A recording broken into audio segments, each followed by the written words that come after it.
Hello and welcome to Icewind Dale, Rime of the Frostmaiden, Session 1, with me, Sonalar, and my players.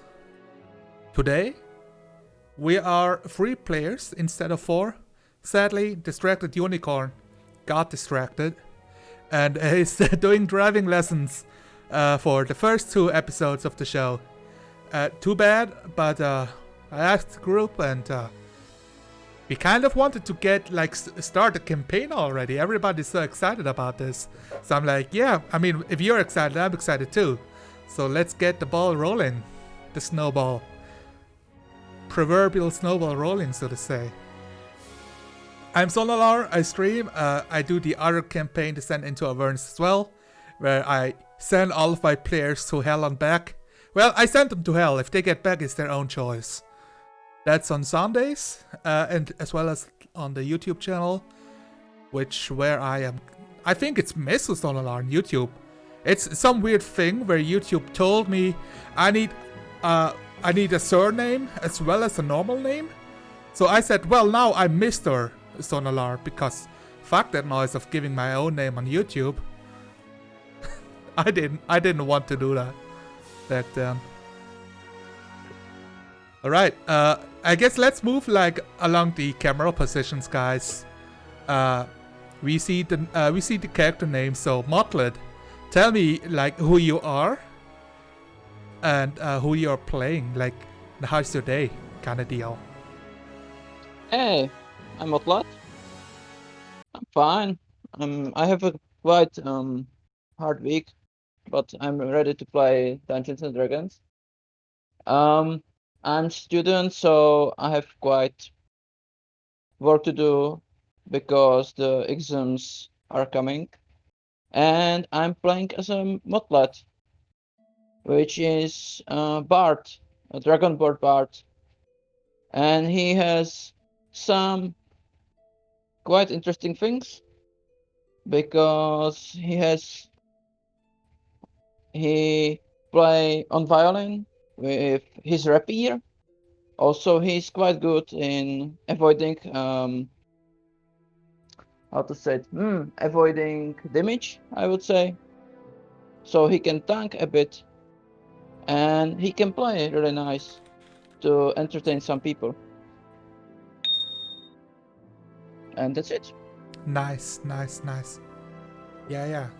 He's a bard. Yeah. What is his background?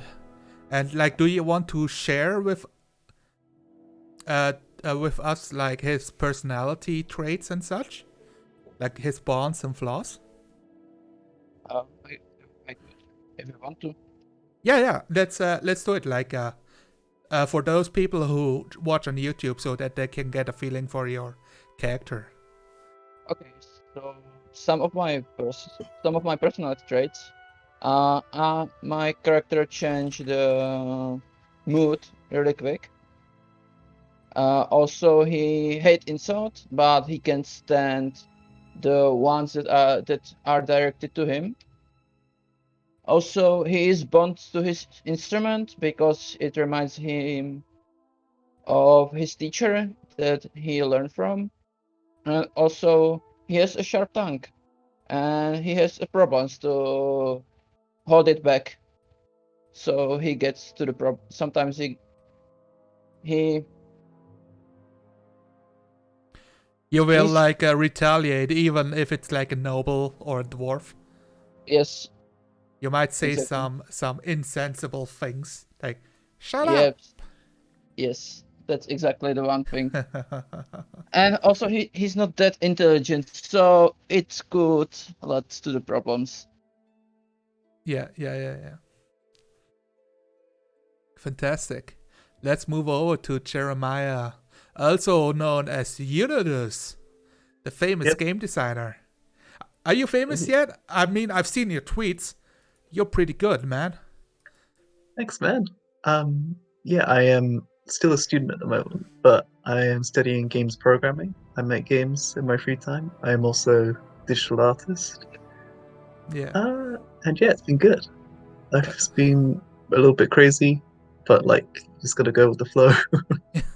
and look forward to playing D&D when you can. I remember one time a few years ago, you asked like, and I want to get like into game designing, like, how do I do that and all of that? And I was like, whatever you do not go like into a university and learn game design there. Do it online. And you're like, but I do I remember that, already yeah. like signed everything. And I'm like, well, fuck. But actually, you made so much more progress in learning how to create games than I did. So you're the winner here. I mean, it's a great course. I mean, if anyone's looking to get into game design, I can give you some pointers. Just find me on Twitter, I guess. Yeah, what's your... send me your Twitter and I will post it in chat real quick. It is @_Unodus.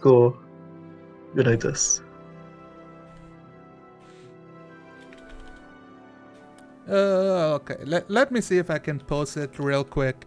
In the meantime, tell me about your character and our nice viewers here. My character is Jeremiah, the Fire Ganassi.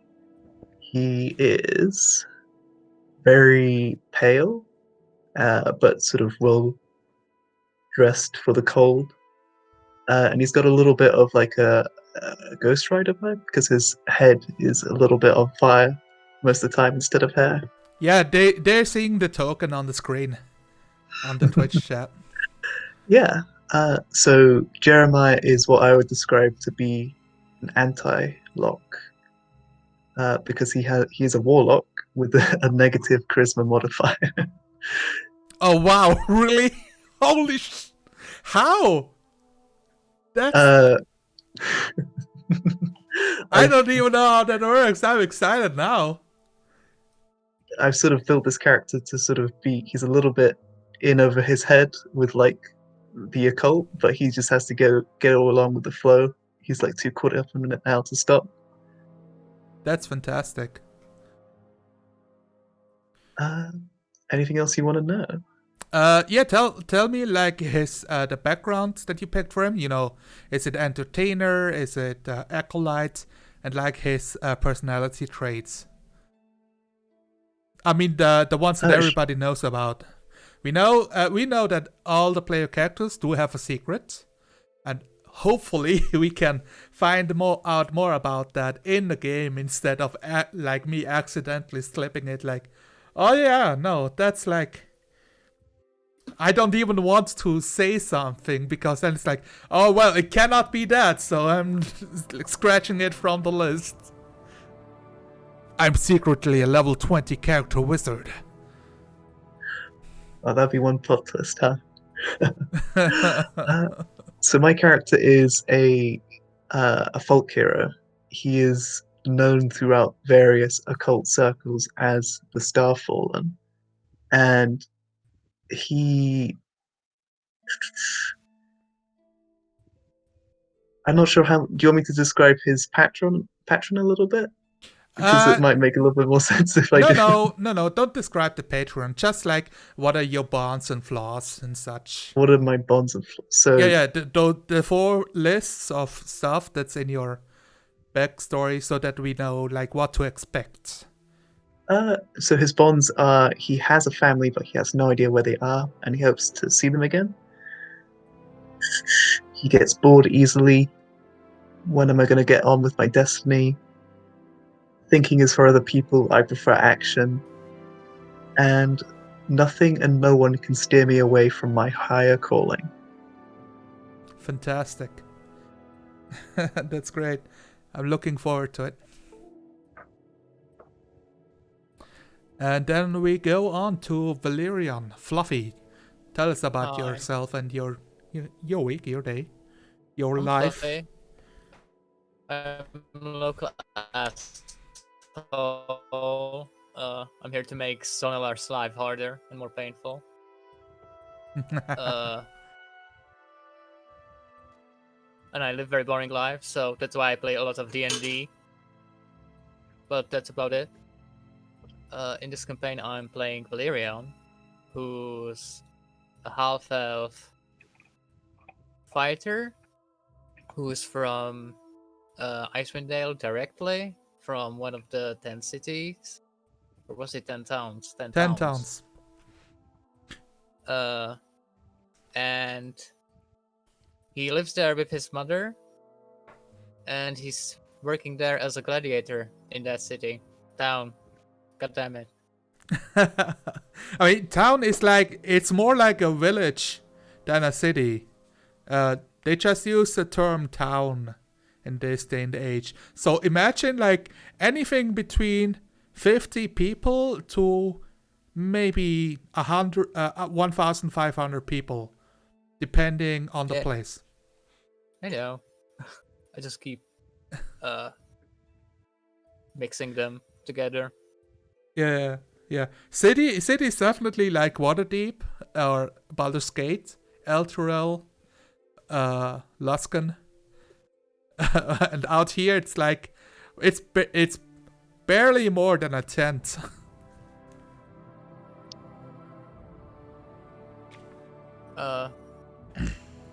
He likes a good show because he's a gladiator. He likes to make people with his work like happy, since it's sort of medieval times, and this is what I guess people did to enjoy their past free time. Yeah. Yeah, everybody likes a good fight and everybody likes a good show. So if you're like, hey guys, like join us at the like Pigsty tonight. We're gonna rumble for some good cash. You know, people are always down for some entertainment. Yeah, a little bit of shit talking here and there. Yeah. For sure. I always think back on The Witcher 3, the wrestling quests where you beat the shit out of some guy in a town. And everyone's like, oh, can he defeat Stumpy Pete? Let's find out in this Pugilist match. Probably. The answer is yes. Yes, you can. Competition is lacking.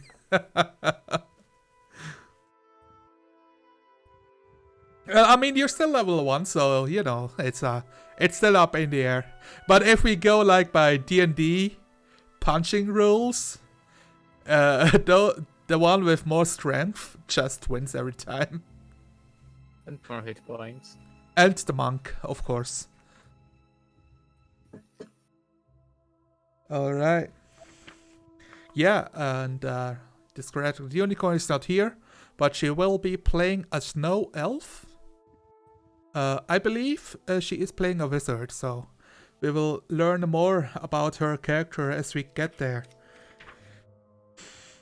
So let's trying to find inside of this book on where to start you guys out at.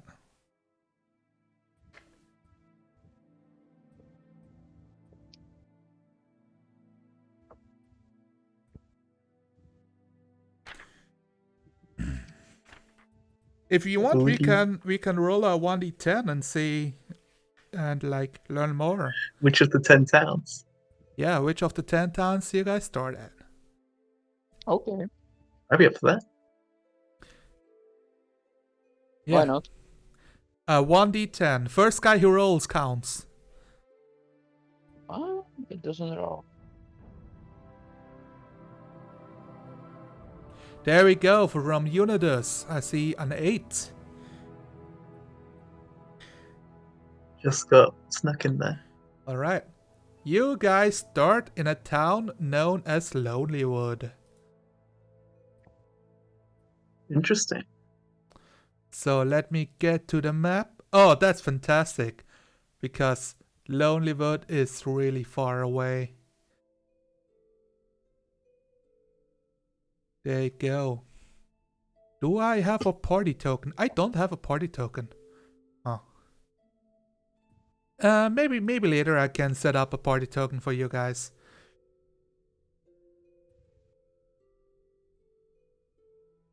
There we go. This will have moved your whole So when I click shift left click, it should move all of your maps on where you are positioned. Okay. See Lonely Wood on the map. Yes. The thing is, what do I know about Lonelywood? Who knows? Like, I don't even know Lonelywood. So I was like, man, I kind of should like read up on all the towns.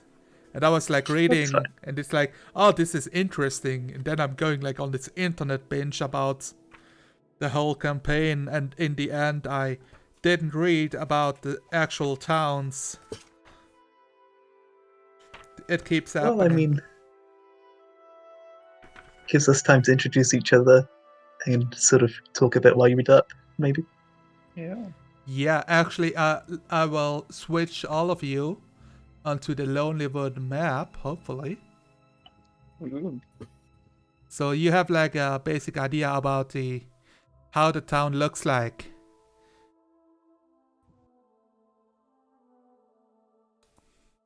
The quality is pretty bad. I Oh. see docks and houses and trees. Yeah. Fantastic.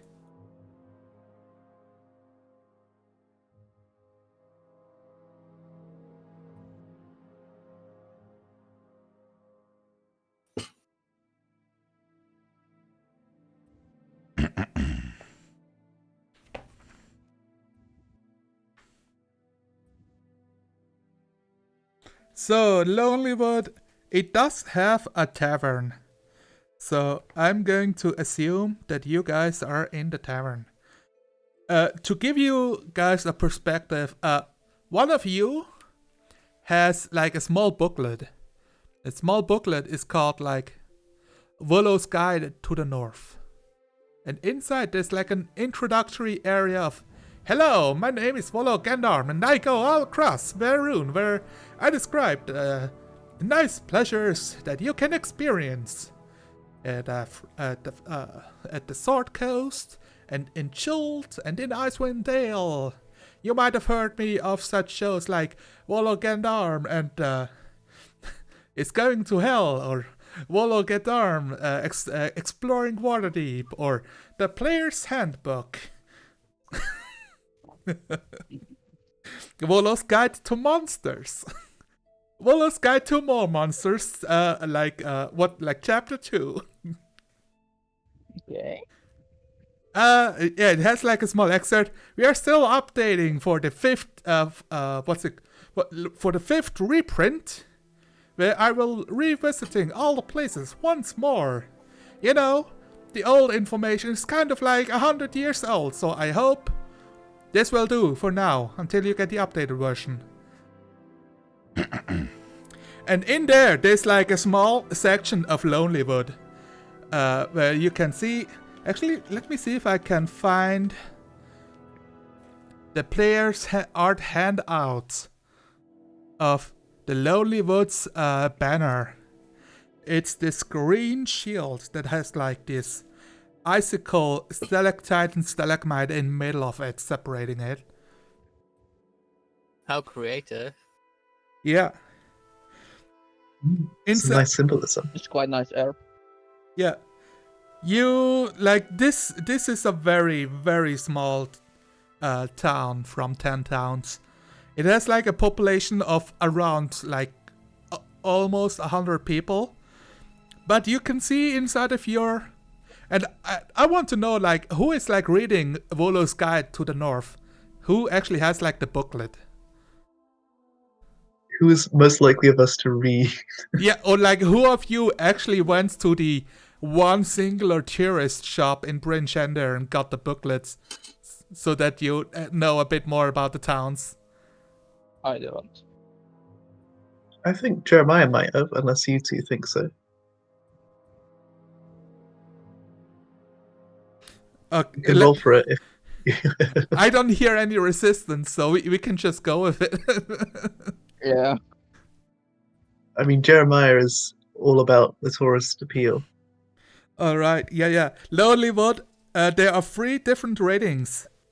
It's called 1 snowflake, 2 snowflakes, and 3 snowflakes.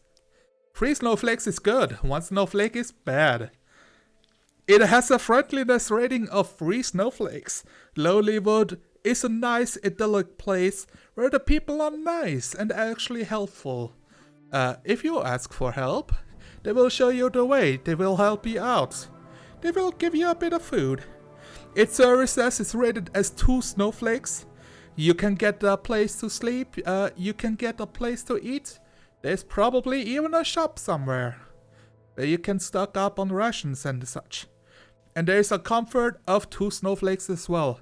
There are beds, they have firewood, so you can keep yourself warm even in the coldest of winters. But it's not luxurious, you will not rest like a noble in the lonely woods. And then there's like a small excerpt. It has like written out some old information that you're like, oh man, this is probably useless. Like Okay. all of the stuff about like the leadership or the militia and all of that, and you're like, all right, Oh, this blah, is blah, from blah. this is from 100 years ago. They probably didn't update it yet. It's like we still have like 2 crates full of Volus Guide to the north that we didn't sell yet, so we're just like handing them out to tourists to get them inside until Volo finally makes his grand return to write the 5th edition of the Volus Guide to the north. Does the Fuller's Guide have a description of like the local tavern to visit? Yeah, it's called the Ramshackle. All right, Jeremiah's gonna head to the Ramshackle. You see, as you get there, it says closed on the entrance. Yeah. You see like a passersby coming by and see like, let in? Yeah, it's closed. No luck there. I can recommend you the Lucky Liar if you wanna have a drink. Hey man, sounds good. I'll Alright, you know the where port can I itself? find the Lucky Lion? Just go along the pier until you reach like the most furthest out house in the north. It's like near the last dock. Yeah. Wait, let me take your little map over there. No, you don't have a map yet, but he's going to point got it this out book with- to you. Oh yeah, he Alright, takes thanks, your man. little booklet in Lollywood and writes down the Lucky Liar as a tavern. So you have that information. Any idea what happened to this old tavern? Got closed down. He opens his own like Volo's guide, like filled with notes and addendums. Whoa! He has like stamps from every town and everything. You're like a world traveler, huh? Oh, you know, when you live around, you visit at least 10 towns once. All right, well, thanks for the point up, man. See you around. See ya. It's the Lucky Liar. Alright. Okay, yeah, no, he will tell you. There was a retired sawyer. So somebody who was sawing boards, I believe. As this is like a wooden town, that makes sense. There's a forest nearby. Okay. And yeah, he was the previous proprietor owner of the Ramshackle. And he hanged himself 2 years ago. I'm telling you what, like some believe that it was staged to conceal a murder at the hands of some old friends of his. But, you know, who knows? And you see, like, some people are actually, like, going in and out, like, bringing huge stacks of lumber and kind of using it as a storage place for the moment. What was the name of the guy who died? They call him the Groot. The Groot. Interesting. Here, let me write it down for you in your Volo's Guide to the North. Yeah, thanks, man. Oh, no problem. Do you fill in everyone's Swallow's Guide when they come by, or are you just feeling generous today? I mean, you know, you have the look of an adventurer on your face. Kind of like, yes, I finally leveled up from a commoner to level 1. I need to explore the world. Yeah, I had those eyes too. But then I took an arrow to the knee. Okay. Well, that's great, man. Thanks for I filling mean, up the it really hurt, you know, but thank you. You know, it's good to be appreciated. That's why we are all kind of friendly folk out here, you know. You don't got to deal with a bunch of the city folk down in Rime there. We all know each other, so gotta be All right. nice. And do you have a name? Sorry, I didn't catch your name. You can call me Old Pete. Great to meet you, old Pete. I guess I'll keep an eye out in case we bump into each other again. He winks his eye. Wink! And then walks away. Wait, does he say wink out loud? Yes. And as he walks away, he cries like through like, it's not storming outside, but it is snowing, so he will cry through the dampening snow. If anyone would be interested in refurbishing and reopening the old inn, is welcome to try. All right, let's get to the Lucky Liar before this blizzard puts out my hair. Oh man, let's see. What do I know about the Lucky Liar? It is a tavern, for sure.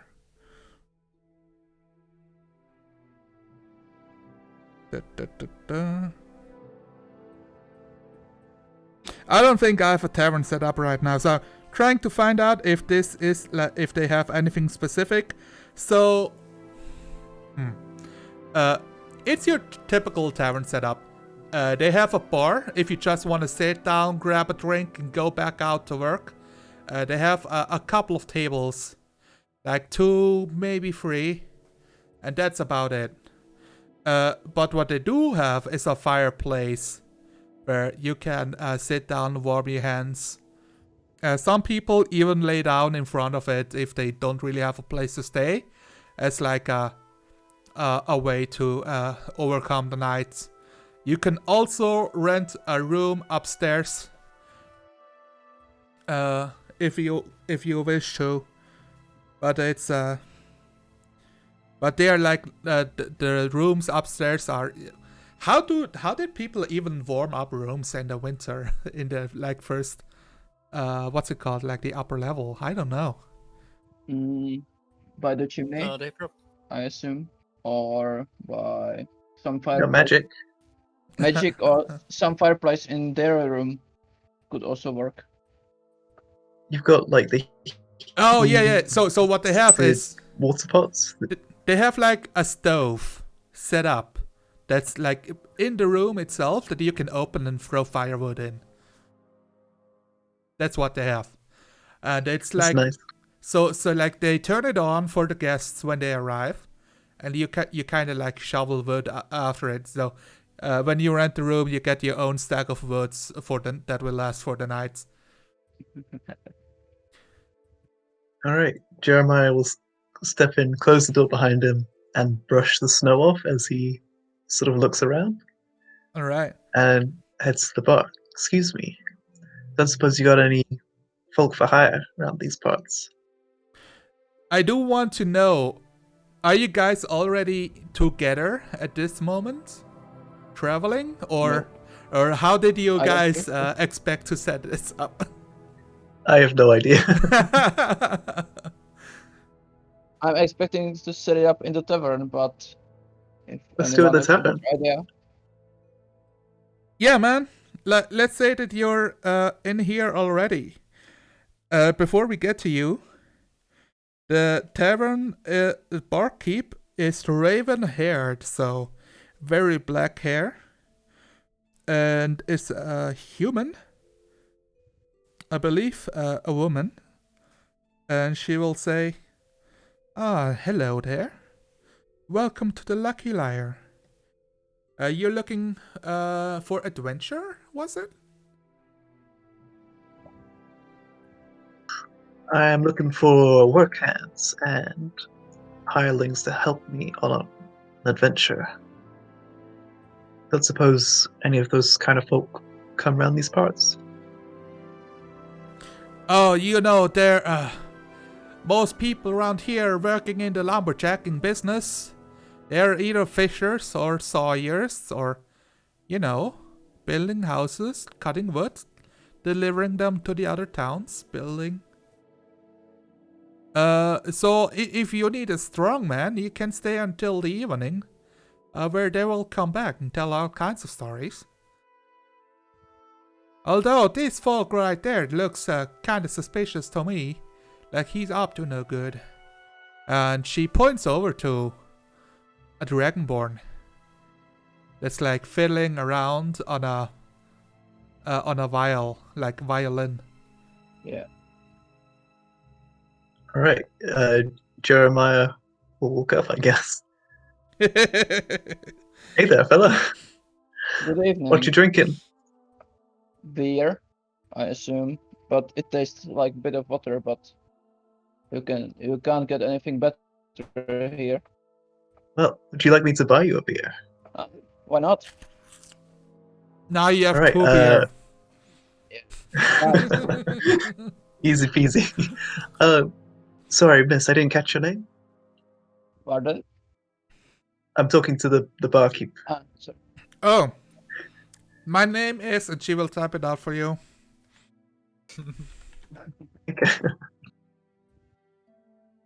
Danae Sotal.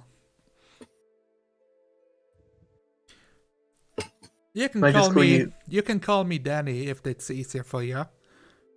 Danny, 2 beers, please. All right, that makes 6 copper pieces. Alrighty, I'll pay that.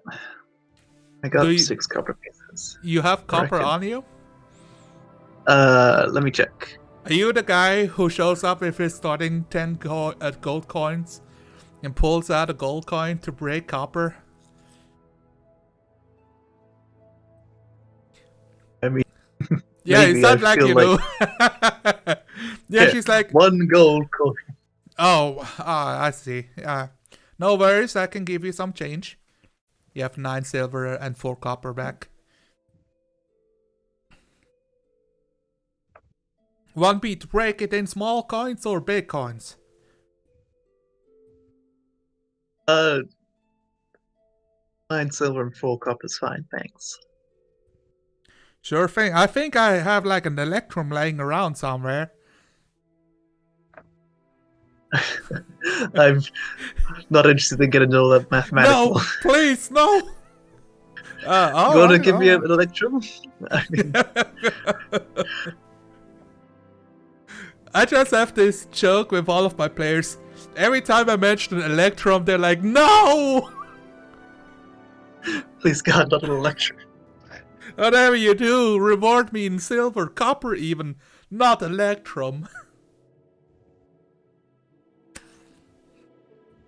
Do you mind if I pull up a seat beside you, friend? No. Just sit. And be quiet. I want to play something. Oh, okay. And So- I have to focus on it. Alright. Just give me a time. And thank you for the beer. No worries. And then I start playing on violin. Just some few test rhythms. So, Just- describe to us the kind of music that you are practicing here. Is this like jazz, cold wintry evening where you play out long drawn out music that are kind of discordant? Or is it more like No. I just want to the word. Oh,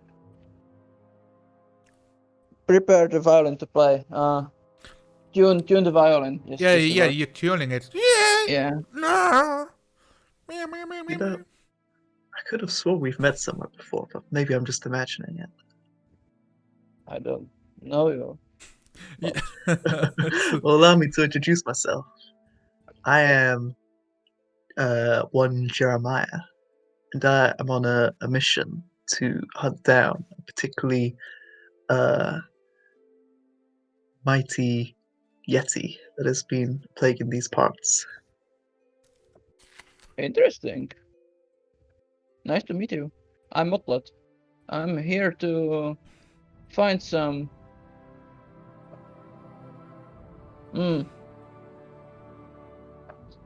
Find some. What's the words? Inspiration? Find some inspiration for my music. Thank you. So. Well, I mean, in my experience, the best way to find inspiration is in the line of duty, Yeah, making adventures and all that. sounds like that. But it's cold outside, and I don't want to go outside. Not yet. Well, I don't think Just- it's going to get any warmer anytime soon. We'll Maybe when see. it's not snowing. Yeah. Maybe when the blizzard goes out or the snowstorm or whatever it's outside now. We'll So, see. that's an interesting musical instrument you got there. Thank you. For the But- viewers, the instrument is from it's silver color with blue strings, and I'm playing with my rapier on it. Where'd you learn to play? My teacher teach me. Sorry. Do you say mentor or teacher? Teacher. All right. I mean, some people prefer master. They insist on it, but not everybody's into that kind of play. Yeah, it's oddly specific. Yes, dungeon master, teach me how to play the viols. Like, oh man, I'm so glad I left this college. Like, fuck that. Don't suppose you know anyone else around these parts who might be interested in a little adrenaline pumping action. Let me think. Yeah, I have one guy by this pub, so we have to wait for him if we want one. All right. What can you tell me about him? I think he's gladiator or something, or he used to be. I don't know exactly. I don't know him much, but he's Oh, quite Gladiator. yeah, he's quite efficient in fighting, so he might come handy. Hey, that sounds exactly what I need to bring down this, nasty fella. Okay, so we have to wait, and I can play some music and before he comes to entertain the pub, if there is someone in the pub. Right now, Yeah. you have like one old guy in here, like sipping Okay. slowly on some, like potato spirits. Vodka. Or Yeah. Exactly. Does this tavern have a place to sleep over? Yeah, so it has 2 rooms upstairs to sleep inside in, if needed be. Well, But like the if you- people here are also very friendly. Valerian, I wanted to ask you if are you working with the lumberjacks or by the sawmill sometimes, or do you go out onto the river to fish? he would be probably helping out with the lumberjacks. All right. Also, if you don't mind, since there are 3 beds up there, I think I figured out what he was doing. Oh man. Describe it to me. What were you doing? Sleeping. All right. You know, you wake up. It's snowy outside, and you realize, shit! It's no longer morning. It's like midday. The oven has gone cold already. The wood is burned out, and you hear like a knock on the door. Bam, bam. It's not too loud. Actually, yeah, she's super friendly about it because this is a free snowflake rated town. So she's like, a nice gentle knock. Are you still in there? I should go about cleaning the rooms for next visitors. I'll be there in a bit, he says as he struggles to get out of the bed. Good. Looks like I have some customers, so I would be very. I'm not very good at playing friendly NPCs. All my NPCs want to kill you, usually. Good to know. It would be most expedient if I could have the room ready in a couple of minutes, and then you hear the clacking of like wooden shoes on the floor. Clack clack click clack click clack click clack. Yeah. It takes another minute before Valerian actually manages to get enough strength to pull himself out and get himself into clothes and grab his things before he heads down there. To the local. I'm trying to remember what your character looks like. Is he a dwarf?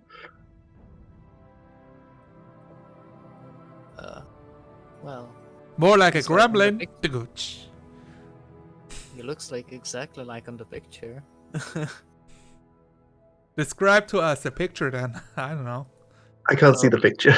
Oh god. I'm showing. I will show the picture on the stream itself. He's. Let me actually open up his sheet. What do you mean? I have to describe how I look like. Yeah. How dare you? He's average height. With his 181 centimeters. He's pretty well built, although that can't be really seen beneath the chain shirt he's wearing. He must be quite strong, considering he's wearing like 2 or 3 different weapons on himself. And with a net reaching out of his backpack, he's got sapphire blue eyes, fair skin, and long white hair that reaches beneath his shoulder. And he is also rather pretty. Interesting.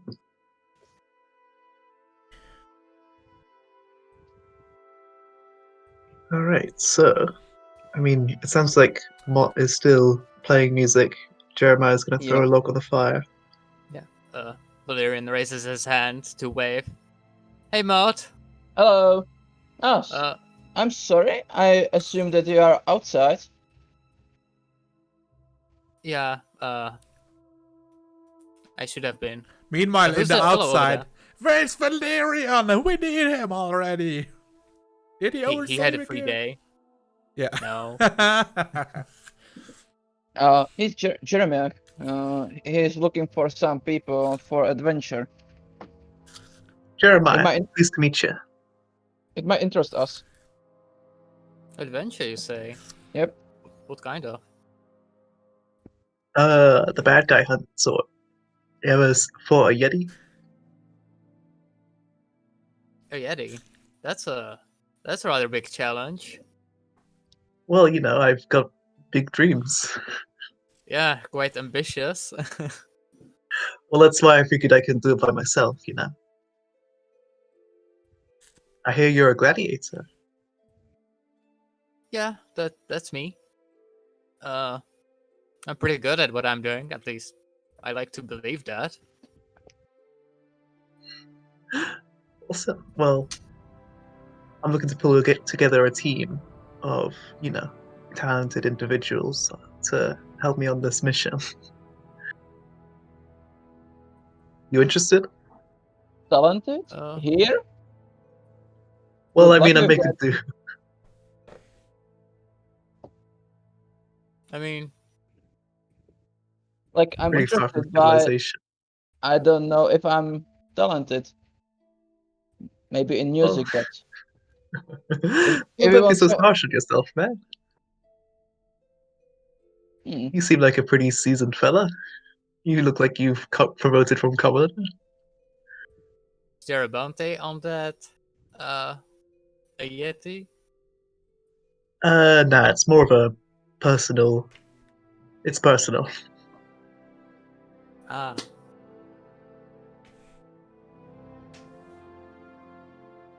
So, Bounty wise, I'm like, happy to split 3 ways. sometimes my audio cuts out and I cannot hear you when you're still talking. Sorry, guys. I did want to ask. In terms of bounty, there are like no open bounties for Yetis. Although, like any kind of Yeti pelts or resources, meats, or like parts of Yetis can find a market here. Some people find like, man, that's super gross. Also super dangerous. What the fuck? While others are like, yes, this looks very interesting for my alchemical experiments. Please, bring me Yeti brain. Yeah, I mean, it's no specific bounty, but anything that we can make off the back of it, I'm happy to share 3 ways. sounds fair.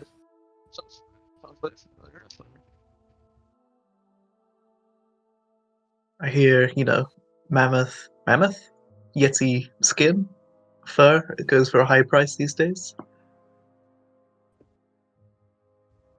They're so soft. Wool. I mean, it's good for keeping out the cold. No, the cold doesn't really bother me too much. Almost the song starts playing, but then it like goes away again.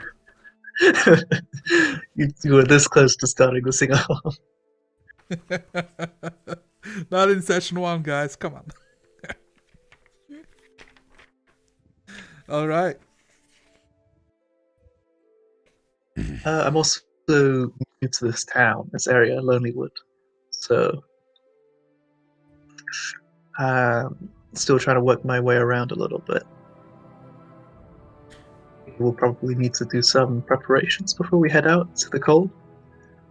I'm just saying, like, as you guys are talking, there are like a couple of more people showing up, like a group of 4 that are ordering some drinks and some breakfast before they head out onto the rivers.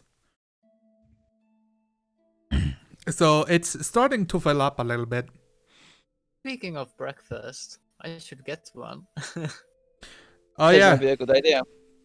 I mean, yeah. As you think that you see the woman who I have described before, the Naik Sotal is like sliding over some like breakfast that looks like a brutzeled beef with slides of bread and like an apple, and the apple is shiny.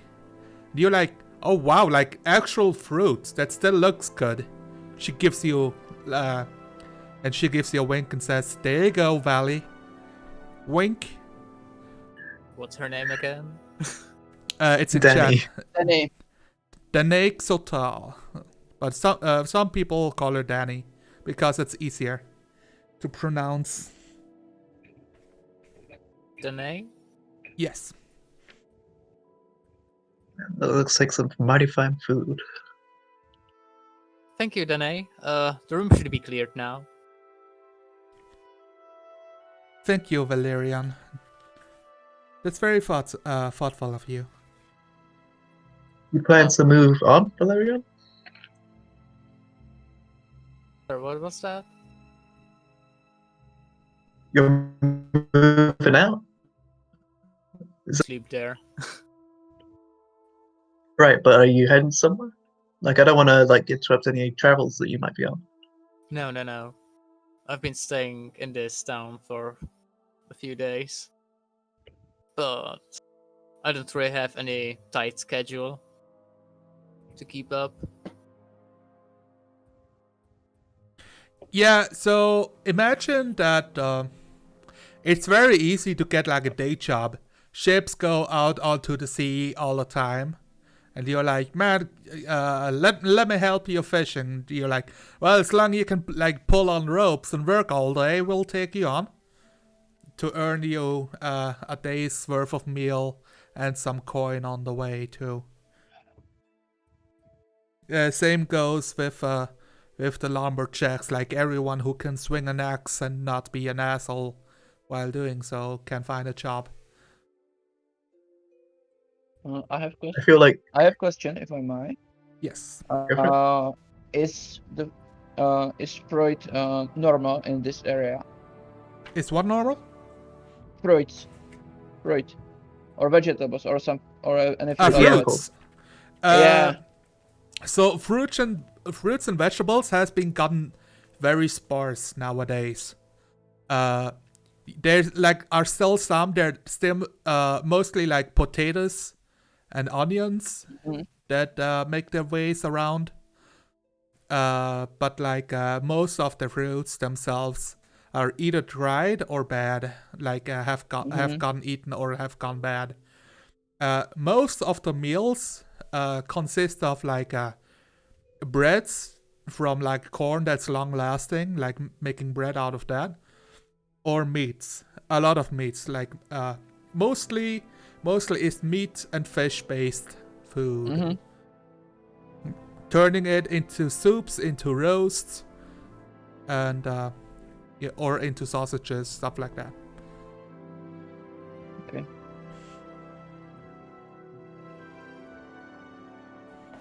you guys hear about this this other tavern, the Ramshackle. Apparently, there's a little bit of a mystery going on with that place.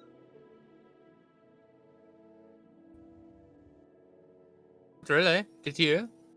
No. Did you? I mean, I just heard a rumor, I guess, about the old proprietor, Groot. Interesting. Could you tell us more about it? Well, apparently 2 years ago he hung himself. But there's sort of rumblings that maybe that was sort of staged and someone put him under, like, take over his business, I assume. Well, whoever did it, it's 2 years late, kinda. Keep what you kill.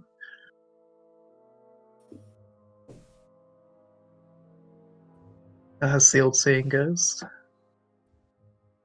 I don't know. Me neither. All right. Sounds Well, like you want to check it out, though. But I mean, it's 2 years late. We couldn't find anything. these little towns have their own sort of quaint mysteries a lot of the time, but I was just curious if either of you had heard anything. Since you have been here longer than me, I assume. I arrived a few days back, and lumberjacks aren't exactly. They don't exactly talk that much about rumors. Yeah, I don't get along well with lumberjacks. I tend to spook them a little bit. And okay. Jeremiah gestures to the flaming hair. Yeah, your head is literally on fire. Is it a magical effect, or are you literally like giving off warmth? I think Jeremiah is giving off warmth. It's like a candle flame. I mean, it's bigger than a candle flame. I would imagine it like a torch, more or less. Sure. I just meant the heat and light that it gives off is Oh, like okay. a candle. Yeah, yeah. But it is obviously a little bit larger than that. It's not like literally a candle flame on your head. It would be funny. You don't take candle. Sorry, I don't think I caught both of your names properly. Motlot. Motlot. Motlot. Thank you. Motlot. My apologies. My name is Valerian, and you are? Jeremiah. Pleasure to meet you. Likewise. So where'd you guys hail from? If you care to talk about where you're traveling from, where you're traveling to.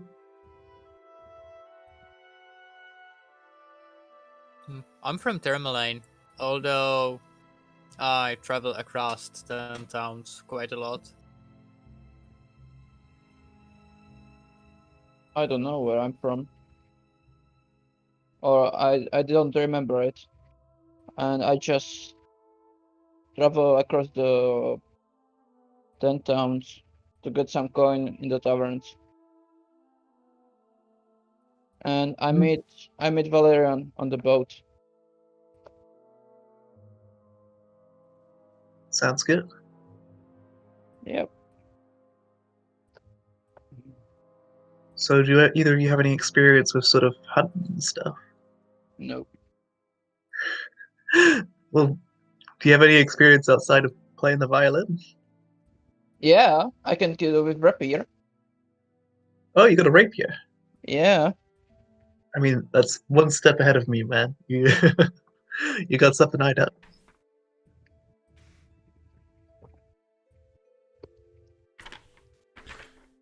I'm more of the. Maybe you should find the blacksmither and buy some weapons.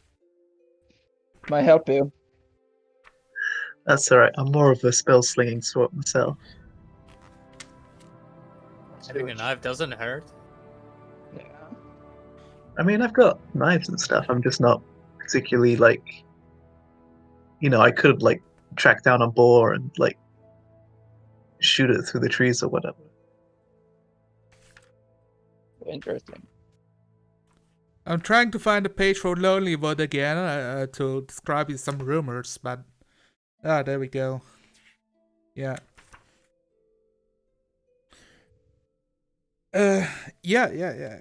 So you like listening around, looking to if you can overhear any kinds of rumors, right? Yeah. Sounds good. And you do hear like one of the guys like talking to the other guy, man. Look over here. You gotta be beware of the dreaded white moose. It attacks loggers and trappers on sight. And the town's best hunters can't seem to catch or kill the beast. They could probably use some help. And the dude's like, am I glad do I not have to worry about that? Just gonna get back on my rowboat and catch me some fish.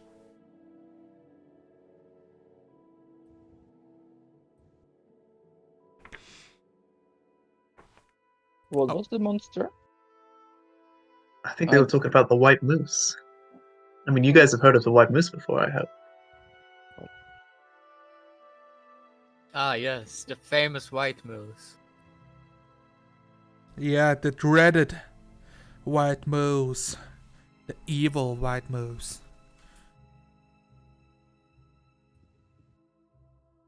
Yeah, they definitely warned you about it, Valerian. That's for sure. It's spooky and stuff. It's no good. Moose might be good practice for working up to Yeti. That's what I'm thinking. Do you know how to track a moose? I reckon they leave big old footprints in the snow. So does Yeti. Right, it's practice. I just reckon that mooses probably don't have as big as teeth. So This is like the warm up. Twitch chat saying, I'm looking down ashamed. I'm looking down at my book so that I can read what's happening next. While my players are stalling professionally for time for me. Like they've did it all, like like they do it all the time. Yeah, man.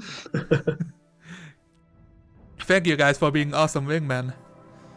Classic Zonalar No being worries. prepared as usual.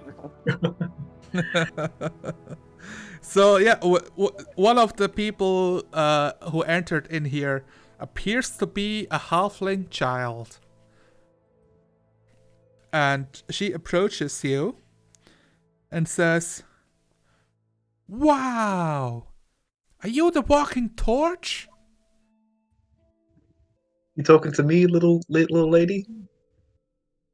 I mean, doesn't this hurt your head?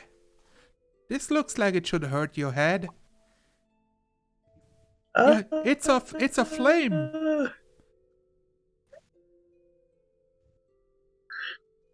You wanna feel it? I'll sort of lower my head. Oh yeah, it looks like this kid is going to touch your flame. Is this like the stove experience? You know, put your hand on it and you burn it immediately. Regret the rest for your life. I feel like there's a little bit of warning before you just burn your hand. Yeah, but she's a Because child, right? She is a child. Maybe before she gets too close, I'll just sort of hold her hand like, not too close. Why You'll don't burn you? yourself. Why don't you give me a persuasion parenting check over here? Tell me, Jeremiah.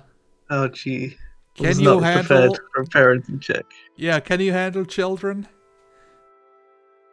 Roll me a children handling check. Children. I do have a -1 children handling check. Yes.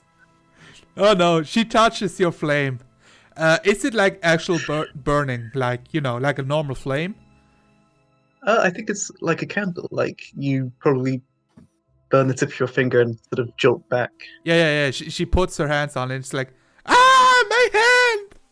As it gets like a little bit crispy, like burned fingertips. She's like, and now she's crying. Oh, well, I tried Ah! to warn you. And like several I feel bad townspeople are turning around, looking at you like, what have you done to little Sally? My God. They're like talking to each other. He's what a horrible person. Valerian face palms. Sally? I put down my violin and take her outside to coat her hand in the snow.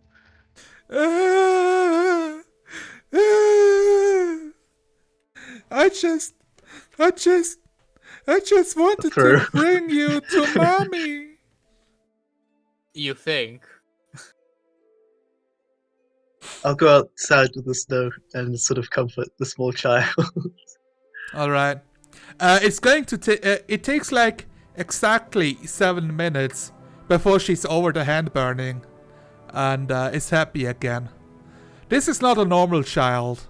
It's a halfling child. Oh, that's like half the child. Yeah, she's like a quarter child right now. She is so happy. You're so confused. Like, wait, didn't she just like cry about her burned hands, and now it's like nothing ever happened? And she will say, I was looking for... Mommy sent me to grab you. She has an offer you can't refuse. Gives you a big smile. This is a little bit ominous, but okay. Maybe take some snow, wrap it in a cloth, and keep it around your finger. But then my fingers are cold. Yeah, but you want to stop the. I mean, you do what you got to do, Sally. She looks Let confused. this be a lesson. It's almost like she has no idea about medicine. If a strange man offers to let you touch his flame, don't do it. Okay. And who is your mum anyway? Do they have a name? Yeah, her name is Mommy. Interesting. Can my new friends come with me? I'm a little bit paranoid that there's a yes. killer on the loose. Yes. I'm looking for a group that looks dangerous and ready for anything. It's And true, she I am points ready like, for anything. yeah, she looks at like Valerian. Like, he looks like he's ready for everything. That's right. What do you guys think? You guys want to meet Mummy? Well, she has an offer we can't refuse, so I mean, it's true. She said it, so it must be true. Okay, All right, lead the way, Sally. yeah, she starts turning around like la la la la la la la la, and leads you down the snowy road, towards like the main road itself, and turns in. She leads you to Valerian. You know what building this is? This is like the prettiest building, in all of Lonelywood. It's the house of the speaker. ooh, tell me more about it. I'm sorry, my internet is killing itself. You know something? Can you repeat it? Oh no. Yes, tell me more about it while you were reading about it. Yeah, no. Yeah, it's a pretty building. It's the building of the town speaker in Lonelywood. Do you know who the town speaker is? Like, off the back of your head? Hear ye, hear ye! No- Is that the town speaker? No, as the speakers refer to the mayors of the towns. But they say speaker instead of mayor up here in 10 towns. Okay, special cookies. So yeah, she's bringing you to the town mayor basically. Which makes Jeremiah realize that he just burned the hand of the young daughter of the mayor. Yeah. You fucked up, son. Yeah. She's leading you to the house and opens the door and calls out for Mommy, as I will read out the box text to you guys. Because that is how D&D works, right? You read the box text. Let me write out the name for the benefit of you. Nimsy Hull, the town speaker, tempts you with freshly baked halfling-shaped cookies. Her house was clearly built for humans, but most of the furniture is sized for halflings, with a few big chairs for visitors of taller stock. 4 halfling children scamper from room to room and climb a ladder up to the loft, chasing one another with wooden swords, while a fire crackles in the hearth, and Speaker huddles cluttered kitchen. Our loggers are being terrorized by a white moose, says Speaker Huddle, and the beast has eluded the hunters we've sent to kill it. We depend on the forest for our survival. I wouldn't be a very good town speaker if I let the dumb moose get the better of us. Will you help? Well, we were just talking about the white moose, weren't we? Like, we were thinking it might be a good sort of warm-up, if you will, to what we're doing. That is How do you guys fantastic. feel about? Yeah? But it would be good to know if you have some info about the moose. That's not just rumors. Yeah, I mean, a lot of moose is white. How are we gonna know we found the right moose? Oh no, he's special because he is white. That's not normal for a moose. I admittedly do not know a lot about mooses in hindsight. It's okay. You can recognize them because they look like a horse. Like a Something between a horse and a donkey with huge antlers on their head. You know what an antler is. Yeah, I reckon I do. I've seen, big game hunting like on the walls of taverns before. Yes, yes. He's out there in the woods terrorizing our townsfolk. Gotta make sure they survive, you know? But I am so happy that you help us out from the goodness of your heart. How does it terrorizing them? Impaling its huge antlers into the guts until they bleed out. Oh, okay. And she gives this big halfling smile as she says it. Because every time they talk, it's super cheery and happy. But she talks about it rather matter-of-factly. Do we know where the white moose was last sighted, where it frequents? We know its stomping grounds. In the Let's woods. see. Duh. Yeah. I think, well, it is the woods, the forest around here. You kind of have to get there and look out for moose tracks. That would be my suggestion anyway. I'm not much of a trapper myself. How does the moose tracks look like? Big, I reckon. She shrugs ah. And if it's got big old antlers, how's it getting around the forest? Is there a hunter who could help us? I mean, we're three pretty competent people, I reckon. I reckon we could do it. Look for big tracks. Oh, I'm sorry. All the hunters are out there in the wilderness at this time of day. Might be taking a day or two before they're back.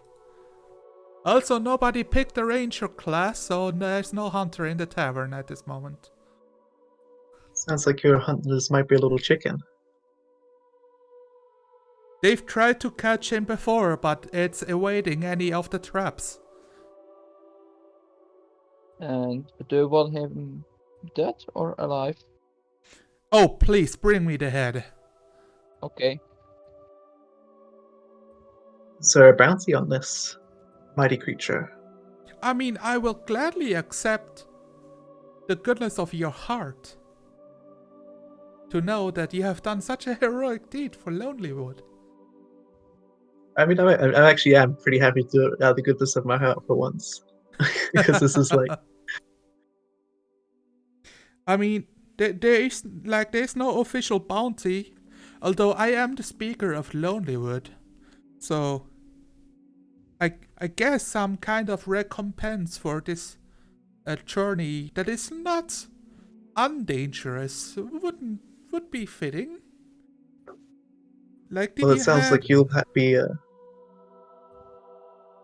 I mean, its meat could be sold for good money. Probably around somewhere between 5 to 20 gold pieces by butcher. Well, I reckon it must be mighty tasty too. I could go for some moose meat. Oh yeah, you start salivating involuntarily. Yeah. It starts freezing too. No, it's not freezing on. You're not outside salivating. No, that would be a problem. Having a free bed and free meal would be nice when we're around. I also think Jeremiah's saliva is boiling hot to the touch. I would. You are welcome to stay in my house for a couple of days. Although I can make some room. Though right now I only have one guest bed. You know, that's still human-sized at least. I would love to go hunting for a moose. The question is, when does it usually attack? And is it bears go out during the day or the night? What sort of things causes it to attack? That sort of thing.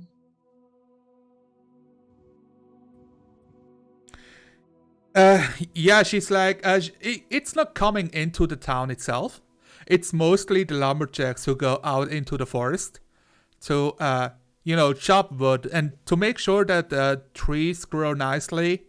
They like circulate regularly throughout the forest, so it doesn't so they don't deforest it. Wood is so precious; they need to make sure that it's not being cut up all at once at our place. So Well, it has definitely taken the forest as its territory. I reckon we should go talk to some lumberjacks. Yeah, so basically, yeah, that's a good idea. They can point you the way. She's still like, so are you guys trying to negotiate a price? I mean, look, she's happy to let you like take the moves for the goodness of your heart. So she's not going to push you on a price. I think Jeremiah is more interested in the friendship of the speaker, like being in their good books. Okay, yeah. Why don't you give me a persuasion check? And this is like Well, representing how good, representing the friendship. Starting to regret the negative charisma now. He's like trying to like show off, and then the Sally comes in like with a burnt finger. So she is friendly towards you, and you're okay, and she's also a halfling. That's a 9. Let's see.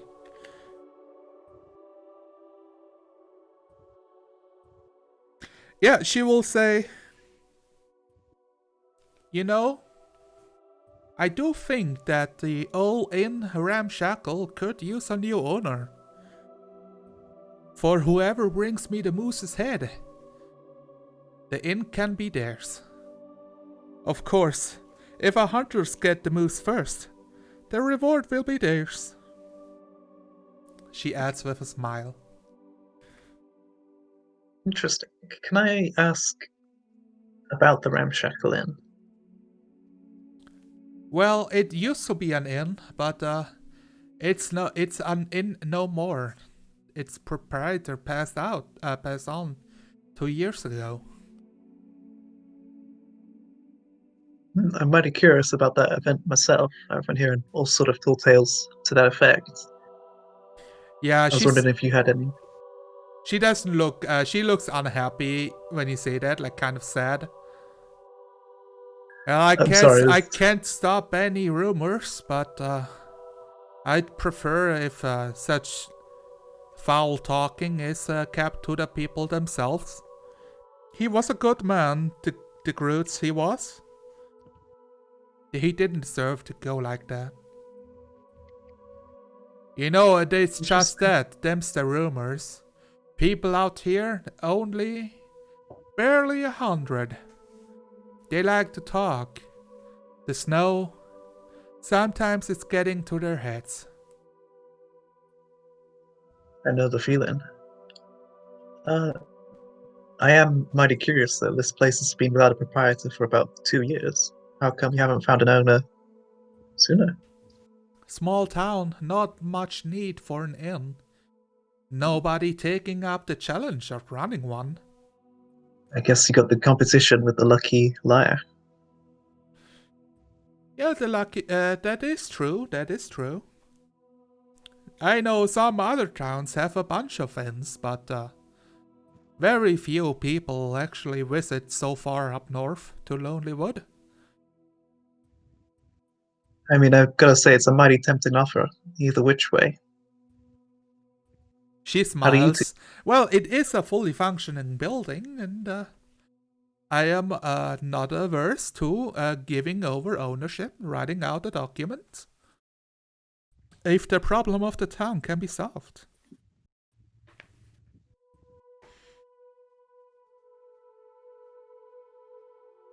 How do you?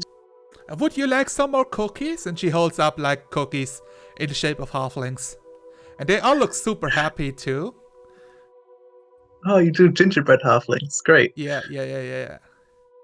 No, I'll thank take you. one. I'm full, thank you. I'm gonna get one. They are delicious. You have a recipe for these? Oh, I do. Thanks, Miss Huddle. Is it a secret? You know what? On your successful return, I will share my secret halfling cookie recipe with you. Guys, we gotta catch a white moose. We leave right now. Fantastic. All right, guys. Great. You leave the house. Some of you sell a cookie in hand. Was there any questions before you want to leave? Is there a leech in town? A lich? A leech. Yes. There's been no liches in town terrorizing and raising zombies recently. No. How's the word? Leeches. Like villager doctor, but in the medieval age. You mean? Yeah. Like medicus or something along those lines? Yes. Wage? I think he meant to wage. No. An Like a apothecary? doctor? So, no, there's no doctor or something along those lines in the town. There is a shop where you could probably buy some tools, maybe a first aid kit. But nobody in this town who is specialized in healing. Well, I mean, not planning to get hurt. Just stay out of harm's way. Easy as pie. So, I guess I like, you could make the assumption, because it's a town by the forest, that there's like what's it called?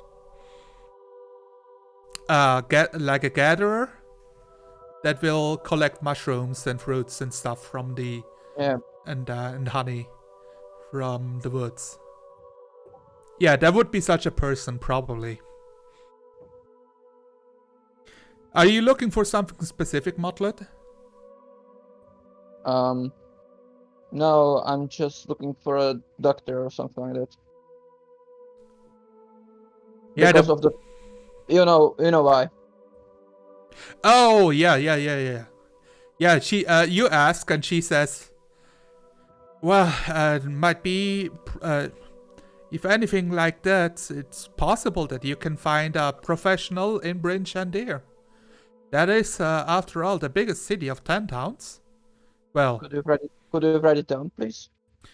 The name of the town. Oh yes, Bryn Shandir. Yeah, Jeremiah, you have Bryn Shandir in your little Volo's guide to the north. I'll flip to French and yeah. Oh, I mean, have you been looking out to get a map? You could visit the local, the Happy Scrimshander. There should be some old maps available. I'm hoping to get some new maps, to be honest. This Bolo's guide is 100 years out of date. Oh yeah, that old fella. Good riddance. Hope he never comes back. You got bad blood with the old Volo? You know, some He of only the gave you stuff 2 he out of 3 wrote down stars? there. He says it's just too cold. Could you believe it? No, he didn't. Why, yes. Yes, he did. It's not that cold. I mean, I've sort Barely- of a little bit biased. Fantastic. You banter a little bit more banter. Did you guys wish to procure some stuff by the shop before trying to find a moose, or what's the plan? Probably cold weather clothing. The good news is all of you start with cold weather clothing. Cool. Nice. Can I buy myself a medical kit? Let's see. I It's do a not know if I little. can afford it. So the Happy Scrimshander is a little shop facing the dock, and it sells the tools of the Scrimshander trade. Needles and knives and a wide array of shapes and sizes. Inks in a rainbow of color, and wax used to seal an engraving when it's done. The owner itself is a dowdy spinster of few words named Iris Cree Harrowville. Yeah, he's a humanoid. A human. Not very talkative, so... What is a Scrimshander? I'm not quite sure what it is. Myself. A Grimshander.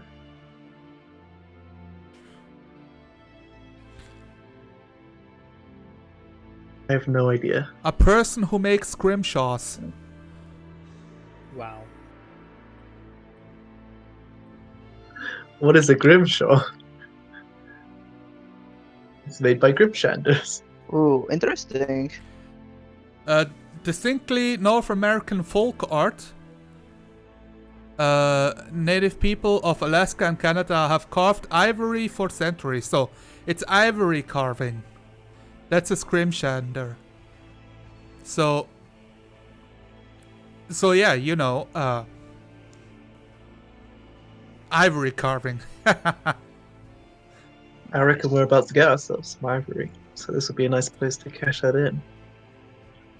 Yeah. I think you could definitely, like, sell the antlers over here. I mean, we did tell the other lady that we were going to give her the antlers. The moral Hello. dilemma. What do you need?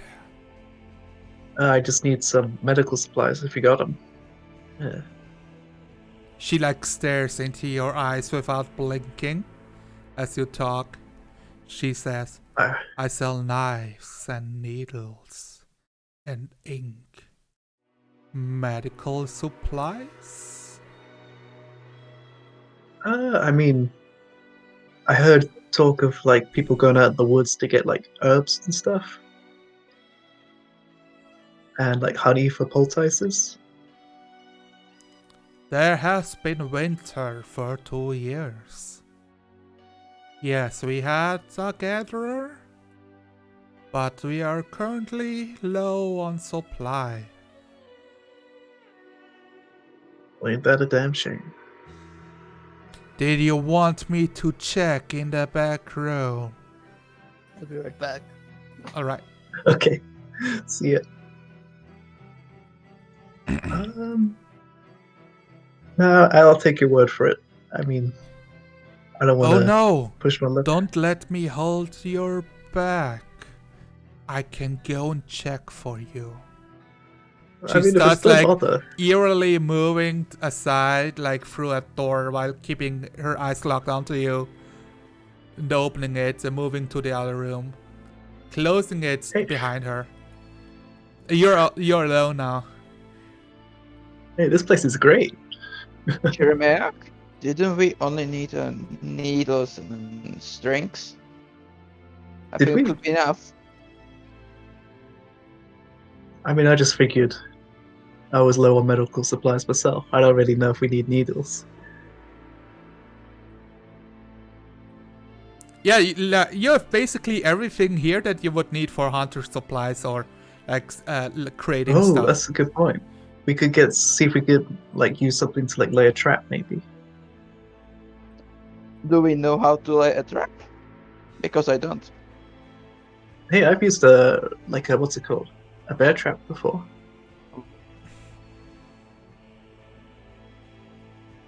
Yeah. I mean, traps. Maybe a big old net. Yeah, you can see like traps and nets as well. There's a few stuff that the fishermen or the trappers here will purchase from her. But it's like very like there's like one, you know. They're on short supply.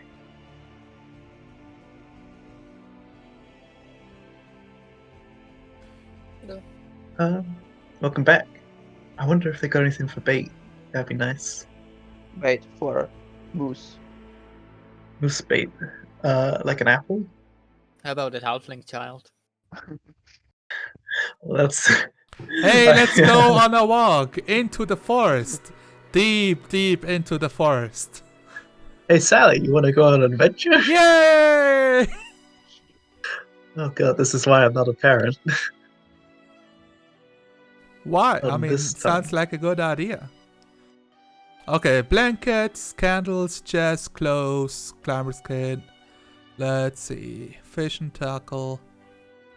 Grappling hook. Ah, a healer's kit, yeah. I will roll our 1d20. She slowly comes back and holds like it's like a small wooden coffer with that you can close in front, like with two clippers. Clip. And she will open it up, and you have like a small set of healing supplies inside. Let's see what the book says. This kit is a okay. So instead of a leather pouch, it's like a small wooden cover. It has bandages, salves, and splints. The kit has 10 uses that you can use to stabilize a creature that has 0 hit points without needing to make a medicine check. Yep. How much you put on that fine piece of kit you got there? Let me check the book real quick and make the adjustments. Oh, that would be 8 gold pieces. 8? Yes.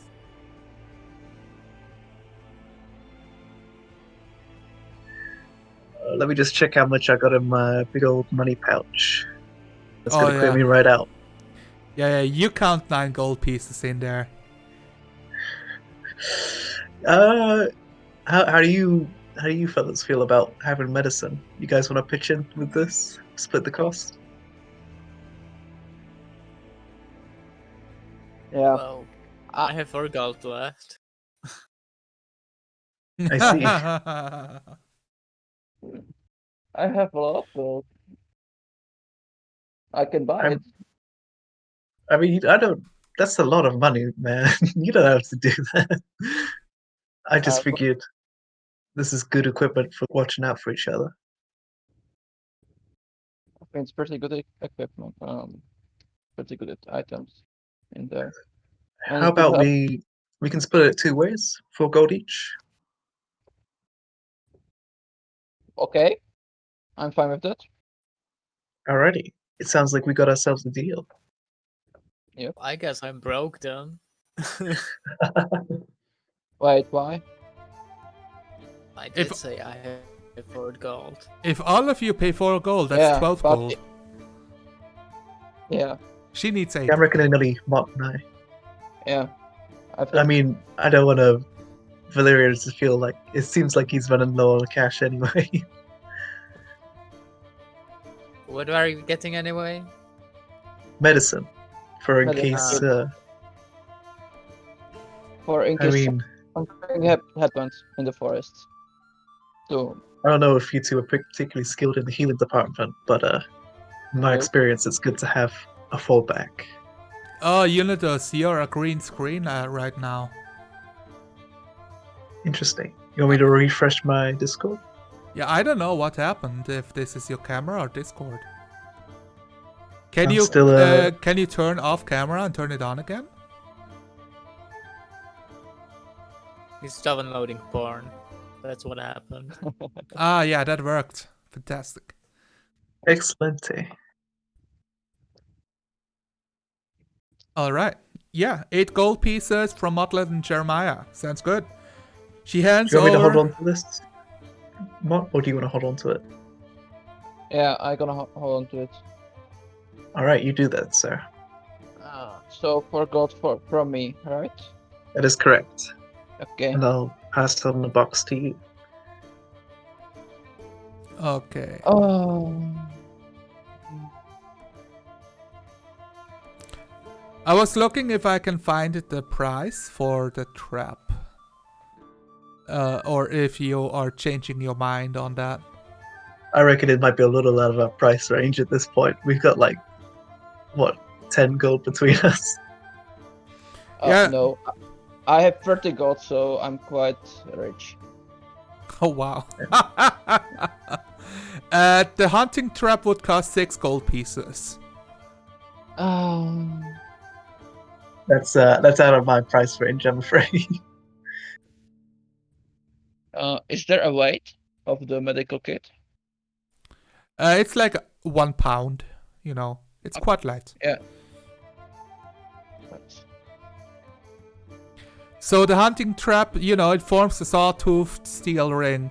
Snaps shut when a creature steps on it. It's one of those things that, they take 1d4 piercing damage and they stop moving if they move over the field with the hunting trap on it. And for every round they're trapped in it, they take more piercing damage. I reckon that might be good for getting hunting. Yeah. And there's like there's a chain on it that you can use to attach the trap on. You know, you ram it into the ground or into a tree kind of deal. So it restricts the movement as well to the length of the chain.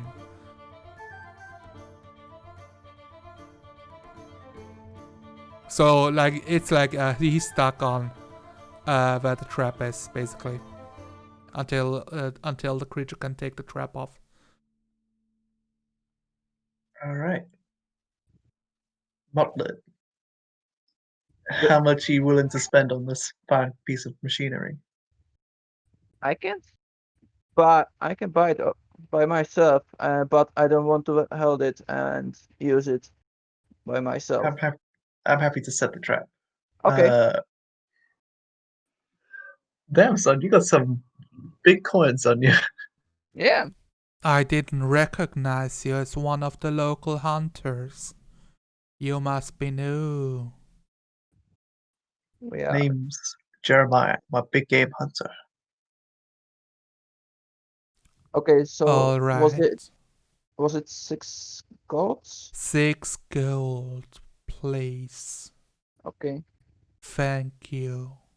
you're welcome. I reckon this thing's gonna pay itself back in dividends, so you know, that gold is good as made. I hope so. Are you sure you didn't want to buy any of the long knives I have? They're quite sharp, you know. I mean, I could do like a trade, like a knife for a knife sort of thing, if you want. I'm in the seller's market, not the buying one. All right. Well, in that case, I think I've got enough knives as it is. Sorry, miss. Yeah, she just kind of doesn't reply and waits for you to go about your business. Jeremiah will pick up this hunting trap. Fantastic. Okay, there we go.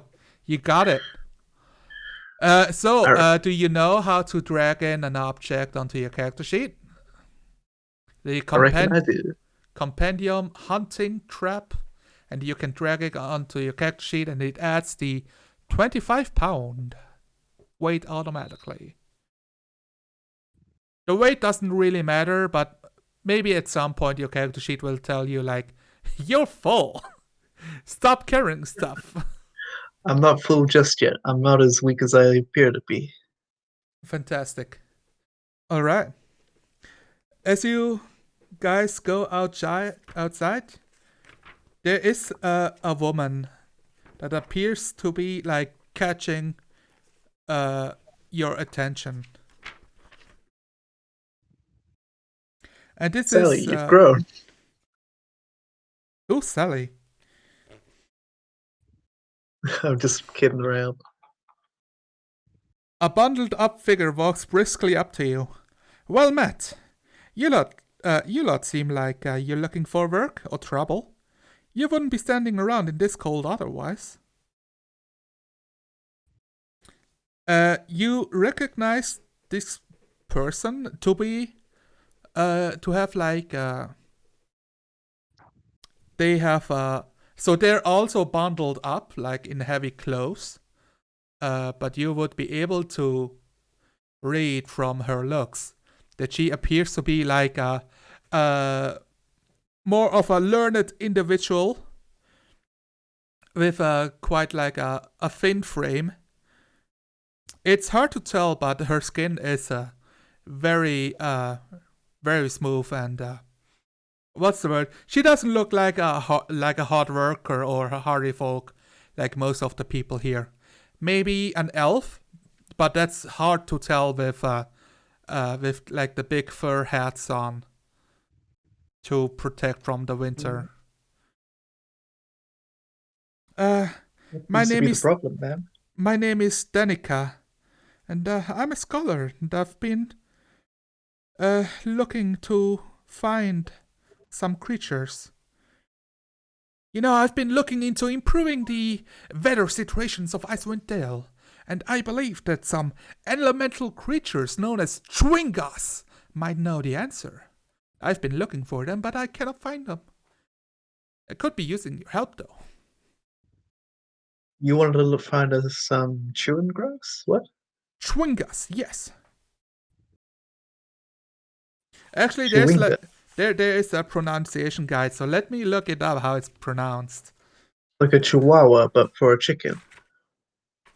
Except it's neither of those things. I'm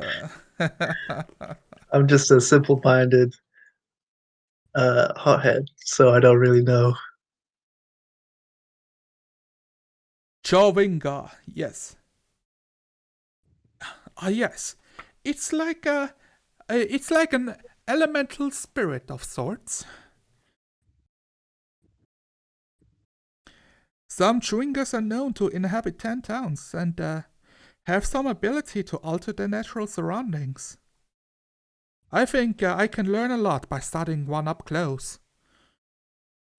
Are they I mean, I reckon I hostile? might be able to Mario style. I'm sorry? Are they hostile? Well, not usually, no. Sometimes they can be quite helpful. They might be playful, but I haven't heard of Chewingas attacking anybody. This is more I of might a be. research. If you Well, could help me locate those Chewingas, there's none in this town. I've been looking for days. So I could really use somebody that would travel around and locate them. Let me know where you found them. I reckon I could help with that because, I'm sort of in tune with the elements a little bit. I'm not sure if you could tell. Oh, don't tell me. You're one of those. Are you of elemental blood? Oh man, what's the word? Ah, yes, a Genasi. Well, it's complicated. Or is it, don't do you touch his say hair. Chinasi? Or Genesi? How? Oh man, I'm so sorry. This is embarrassing. Look, I only read about it in the scrolls. It doesn't have a pronunciation guide with it. Honestly, it's not something I was born with a booklet on, really. Oh, So, okay. Well, whatever you tell me. I mean, I do want to know. Was it your mom or your dad? I mean, I don't want to assume, but I've heard some stuff of how Genasi come about. And usually Jeremiah is gonna lie. He's gonna Okay. say it was my mother. All right. Deceive. Could you guys excuse me for a while? That is Uh, a 0. I rolled a 0. Yeah. Awesome. Yeah, sure Alright, thing. see ya. No problem. A 0. She's like, I mean, she wasn't really, she cannot read you there's like no stakes in this. So you're like, It's just a very obvious lie. wait, you said it's your dad? Your mom? Yeah. Okay, so it was my dad. She's, oh, fascinating. Wow. I didn't know that there's like such fiery tempered women out there that would, lay in bed with a Yeah, humanoid. Oh, I don't want so to think about my fascinating. parents like that. That's you're making it sound She like starts they're. taking notes, like, what's your name again? Jeremiah? Parents? Sexually open. It's like, Oh my god. all the notes she's taking, they, like, to outsiders, it would be super embarrassing. To her, it's research. Maybe this is a way, if we could get that fire elemental here to mate with half of the townspeople, nobody would have the problem with the winter anymore. Lady, I don't feel like you understand elementals very well if you think that's a good idea. Oh, I guess it would be very hard to attract a fire elemental to Icewind Dale with a winter going on. Yeah, that is correct. I mean, to be perfectly honest, I haven't had sex with a lot of elementals, so I couldn't really comment on that front. So I didn't mean to say anything, but the shock. all right, this has been an interesting conversation. Too much information. I mean, I did want to offer payment for the services if you happen to find upon any information. The Chihuahuas? Yeah, the Chewingas. Actually, let me type it out what they're called. Yeah. Thanks. So this is how you type it. Chewinga. They're tiny elemental spirits. She will offer you 25 gold pieces, and she is giving you a Chewinga. lantern. This lantern, that should help you tracking, to help you locate any Chewingas in the area. It is a tracking lantern that lets you detect elementals. All right, you guys mind if I hold on to that special lantern then? Sure.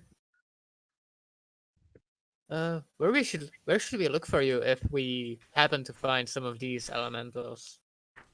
Oh, I'm in town. You can find me in the local inn. In the evenings, I will be there, enjoying a dinner. So, I believe that it's the Lucky Liar. I'm familiar with the establishment. It's been lovely meeting you, Miss Danica Greysteel. Denica. All right. I mean, I don't know. Let's see if I actually have a picture of Danica or not. She might be just a stat block. Was that 20 or 25 gold pieces? 25 gold pieces on success. Yeah. So, and I believe I can help you out with the lantern. Can I ask, what's the establishment that you're writing for? Like, where are you hoping to get this book you're writing published?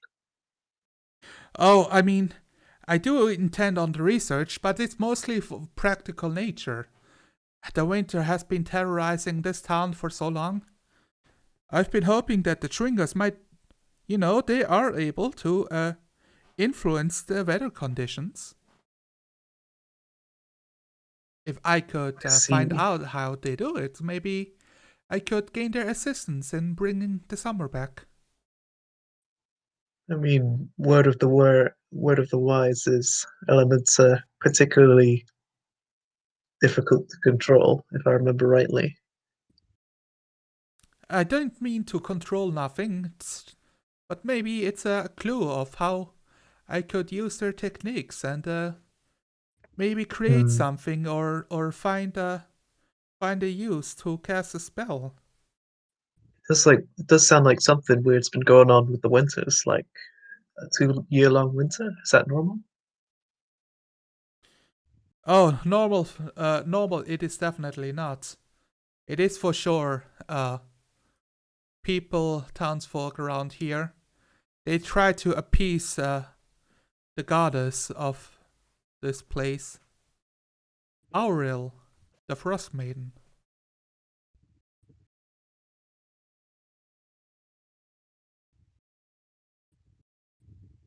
Yeah, every month they sacrifice towards her.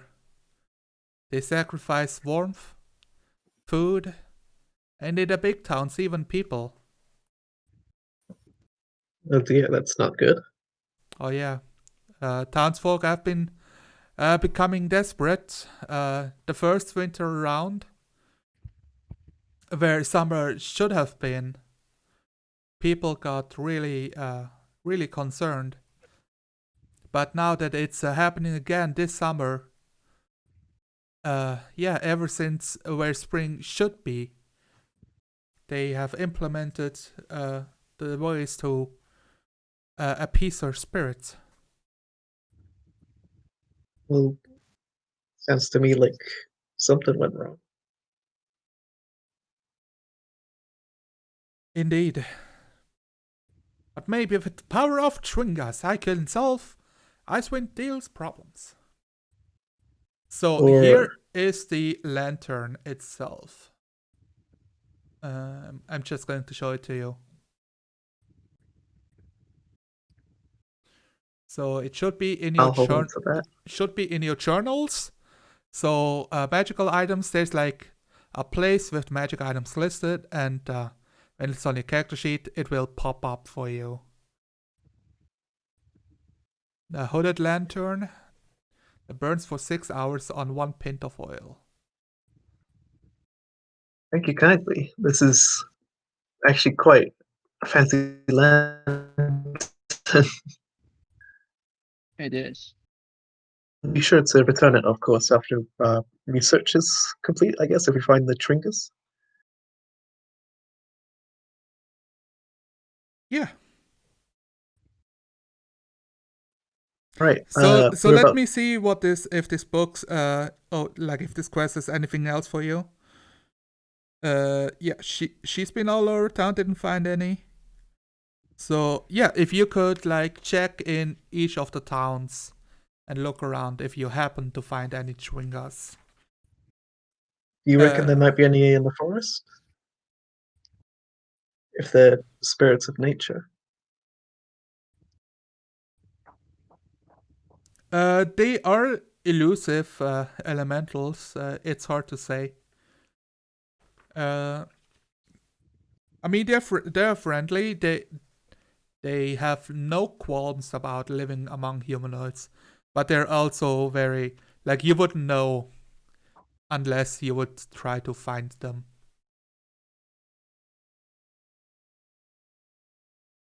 Okay. Yeah. Alright, I guess we should be on our way. Gotta find these lumberjacks before it gets dark. Fantastic. Does any of you have some oil into the lantern? Let me have a look. Because I have only candles.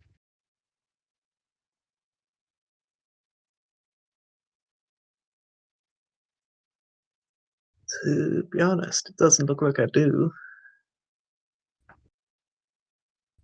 I might just pop into the shop and grab some oil before we go. Probably. I think you're fine with the oil that you have for now.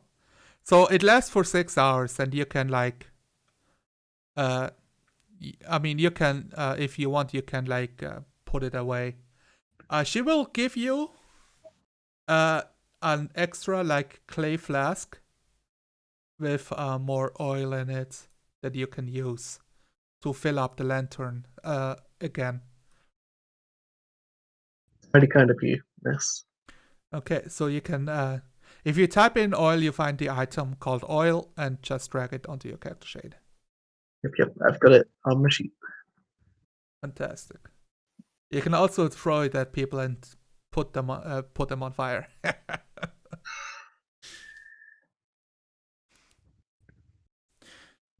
Fantastic. What do Right. you wish to do? Let's go on an adventure, fellas. We're gonna catch a moose. You're asking. You're trying to find like the logging folk. That's right. Look for the lumberjacks.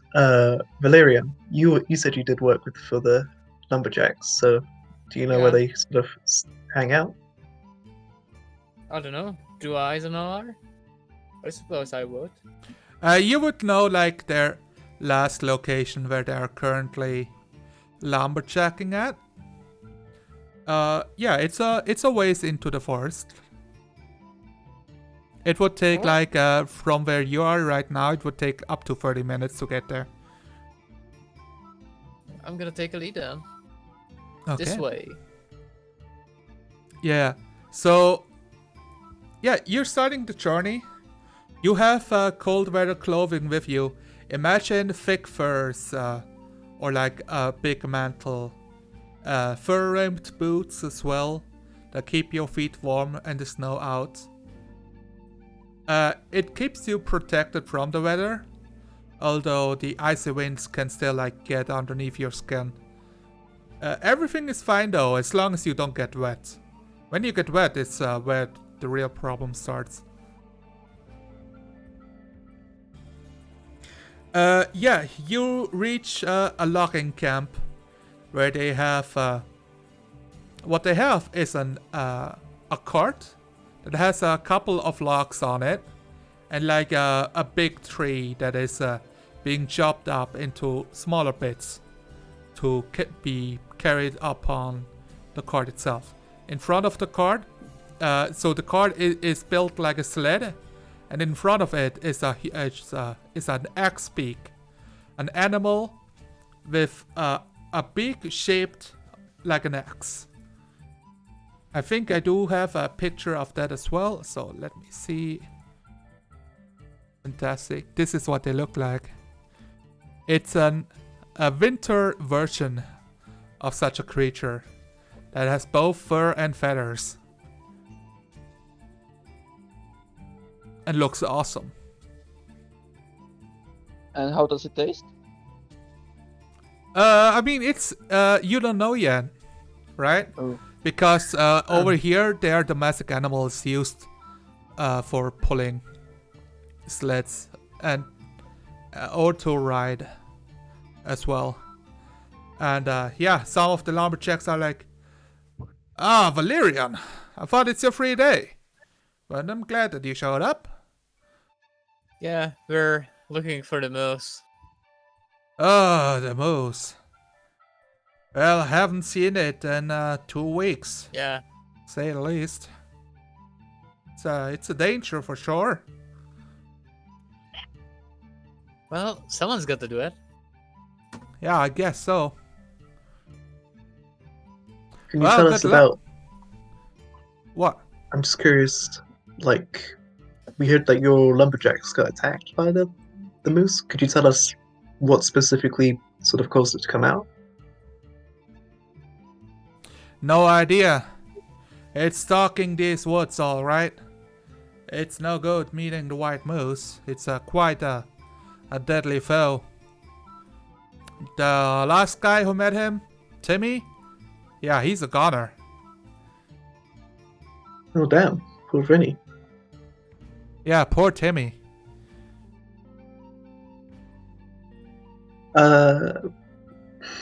Yeah, you Was he just wandering gotta out get by- out of there into the woods. Like, find some tracks. Chase them down. You know what moose tracks look like, right? Well, I reckon they're the only sort of tracks that are that Suppose- size. I suppose it looks similar to deer. Yeah, like a horse. Sure. Yeah, it's a hoof, all right. I mean, it's not my profession. I don't know much about moose. Like, it's like deer. It's like, or like a goat, or like a, you know. Probably you looks have any- different like the axe beak over there. And he like pats the fluffy, warm, woolen feathers of the axe beak.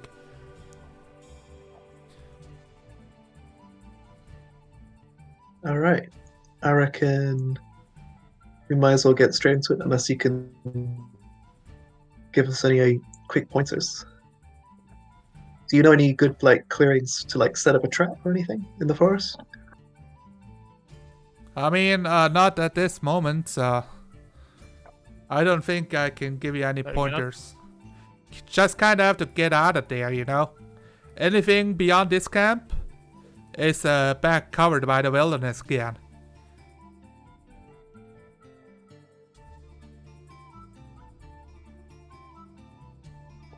Well, I guess it's time to Alrighty. head out then.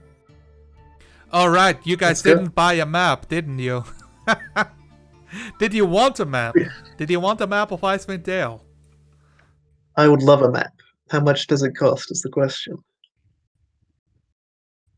The map itself, it costs 5 gold pieces, and it has a beautiful illustration of Icewind Dale, but with like most of the stuff on it is not marked. Is it what? You start Not to marked. Yeah, marked. it's I see. you will have some more information, but it's a map for you to fill in the rest. How do you feel about that? Do we need a map? Yes or no? Yeah, I want a map. On it, there is a distance scaling for you to reference at Yeah. the bottom right of the map of how long a mile is roughly. Yeah, I want a map. Okay, yeah, you have a map of Icewind Dale. So now every time you look at this here map, it has all the information of 10 towns itself. Oh, nice. Let me see if I can like show off all the 10 town stuff. 1, 2, 3, 4, 5, 6.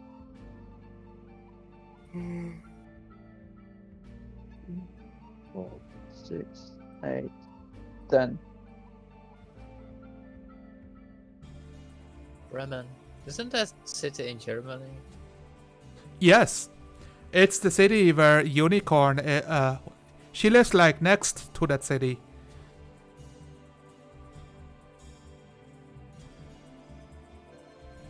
All right, that's All right. I think that's all the information that's like on the map for you guys. There's like at the very top right, there's like the Wreckhead Glacier. The thing And that we're spawns the currently- river. We're in the Lonely Wood. Yes. All right, fellas. What's the plan? Or at least I've got a plan. What are you guys sort of thinking? You guys got anything you want to pitch forward? Well, we can look for the tracks. That's where we probably start. Yep. Well, once we find the tracks, I got a theory I'd like to test out. Okay. Sounds like It's a somebody theory. has a plan. Well, it's this moose sort of sounds like the sort that doesn't like folk in its forest, especially human folk who are tearing down trees and whatnot. So if it's got that sort of defender mentality, I reckon a little smoke might cause it to, be lured out and into the open. You want to burn the woods? No, like like a camp. Try to burn the woods anyway, since it's winter. That's true. A lot of these trees are frozen solid, I reckon. Yeah, pretty much. All right. What we gotta do is find tracks, find a nice clearing, and then we set up a little fire with the trap underneath it. And then when it comes to stomp out the flame, that's when we spring. We can try that. Okay, why not?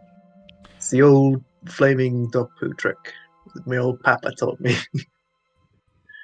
So anyone who is spending a good hour looking for tracks can roll me a survival check. I reckon that's what we're all doing, eh? Let's have a good old look. Survival. So, yeah, if you're all looking, then nobody is keeping a lookout from ambushes. You know, just a pro tip for my level 1 adventurers on their tutorial missions. We don't need to worry about ambushes. We're level 1. This is fine. Everything is This fine. is fine. I'm gonna be searching. I'm pretty good at survival. Okay, let's find out what my players roll. 18 and a 10. So this covers for the first hour. Jeremiah, you're spending a good hour like combing through the woods, looking if you can find any tracks in the snow. Like in the woods, it's a bit harder because either it's a lot of tracks or the tracks quickly covered by snow falling from the trees. So that's the situation here. But you do manage to spot a set of tracks. Now I wish you to roll me a d6. Alrighty. E6 coming right up.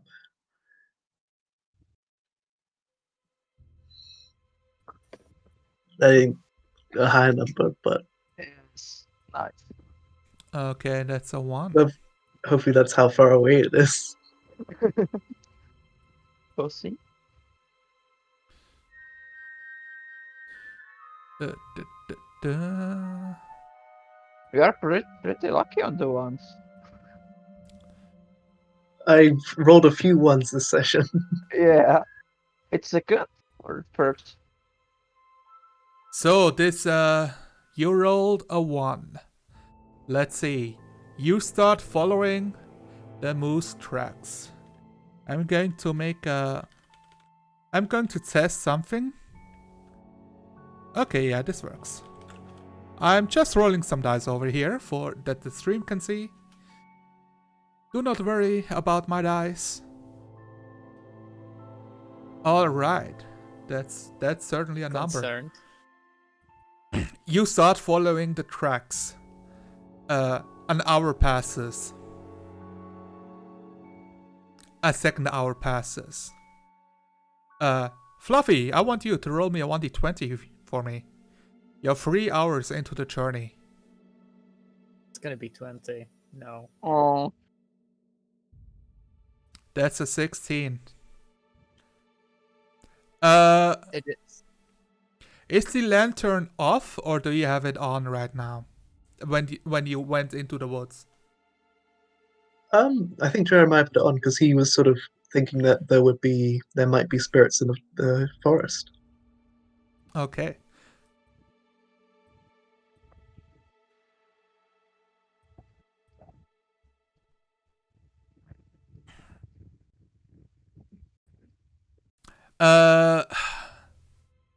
Man, guys. So I need to prepare something. Let's take like a 5-minute break. And Okay. you know, Alrighty, sounds grab good. some stuff while I prepare for what happens next. This is a good time for a break, I reckon. Yeah. And yeah, thanks for running so far. Yeah, It's been a no fun problem. session.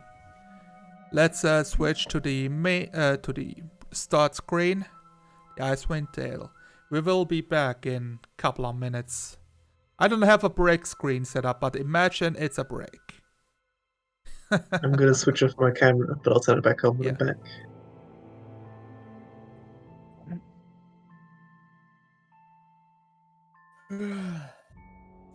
Alright. Twitch chat should still be able to hear us, but it's break. And I need to read what happens. That's grabbing something to drink too.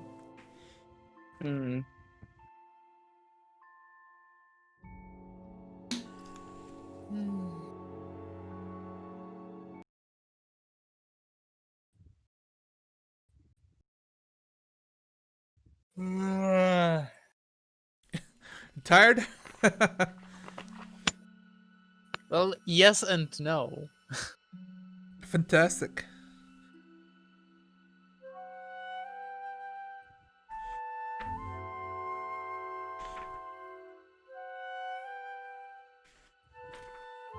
I am busy rewriting one character I have for a different game, his bio.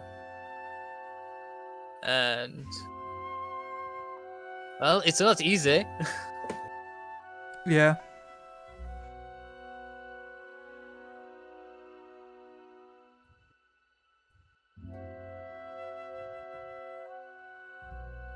This is fun. So, trying to run this adventure out of the book is actually quite difficult because the way the first chapter is written needs a lot of prep time from the dungeon master to play it out. Which you didn't, I suppose. I knew about it, right? My prep was learning that, shit, I need to prep even more about this myself than in Descent into Avernus, which was pretty straightforward.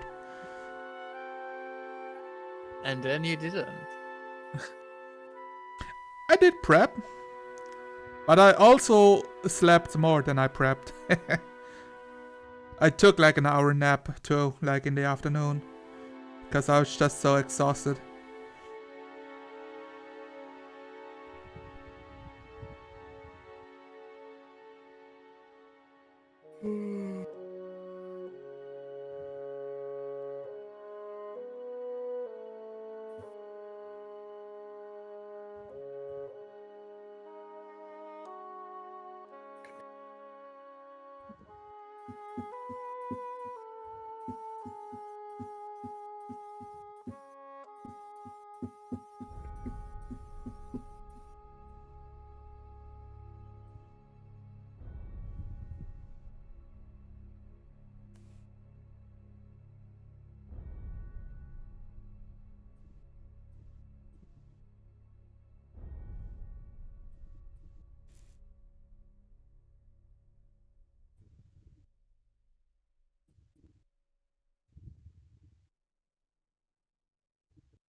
system.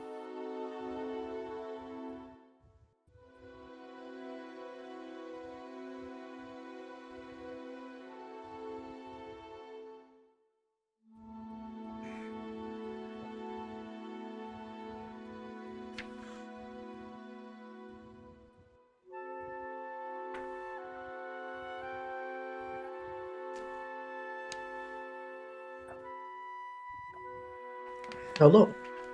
Hello. All right. Hi. Everybody ready? Are we ready to get completely destroyed by a random encounter? Of course. And die horribly. That's the plan, you know? Yeah. Go out to the woods and just perish. I still need to read up a little bit, but let's switch scenes again. Mean screen D&D Icewind. Yeah, there we go. Yeah, Fluffy, you still need to turn on the camera. Yeah, be there in a sec. Okay. Hey, I'm Motlet now. What? Yeah. It's switching. Yeah, The when Discord. Fluffy is back, it will switch. Yeah. Okay, I'm looking forward to getting past level 1, says Unitas. Ah, you will die. Oh, I hope I don't die. I hope you don't die, I'm so happy! There's a warlock without charisma in the party. It's such a fresh air. Change. What's the word? Change of pace. Yeah. A breath of fresh air was the word I was looking for. Ah, I see. Oh, yeah. Trying to watch all the Icewind Dale streams. Interesting. Good luck. If you love the music, I am using the Pillars of Eternity soundtracks, as well as the soundtracks for Divinity Original Sin. And I hope for future streams I will also have the Icewind Dale, the original Icewind Dale music set up to be played. So that we do have the winter themes.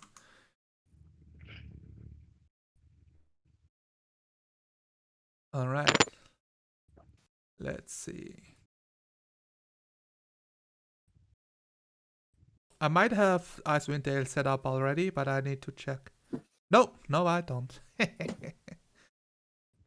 Gotta get around to it at some point. Do I have a forest music? I should have some forest music here.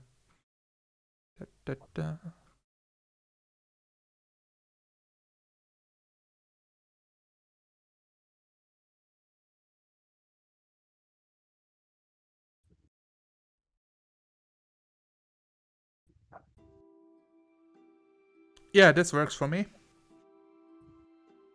Okay.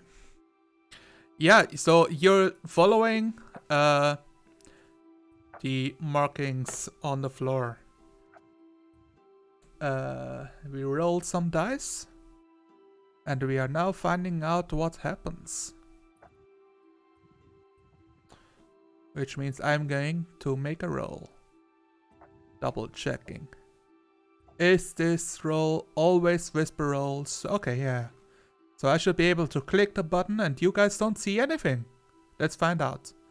If you do, it would be bad because it would bust a secret. Ah, yeah, that worked. Yeah. Fantastic. Valerian, you rolled a 16. What was that for? I don't know.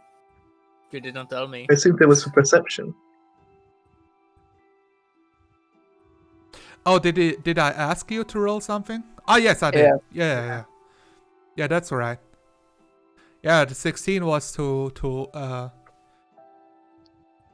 so for the stream's Watch. benefit, it was on the encounter table. Find out what happens, right? So, yeah. You guys keep tracking.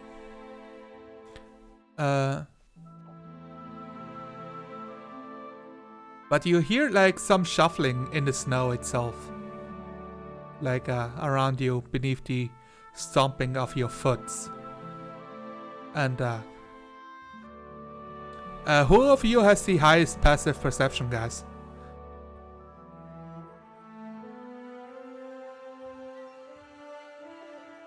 Nobody? I got a 13. 13? Okay, I've sounds. got 12. 12. Haha. I am the winner.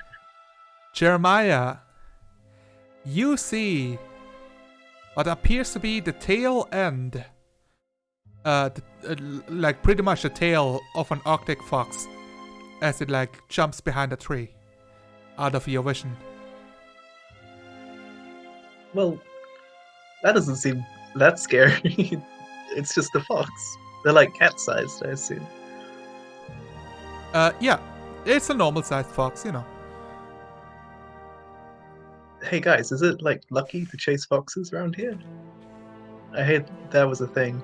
Like, follow the fox to the treasure or whatever. The old wives' tale.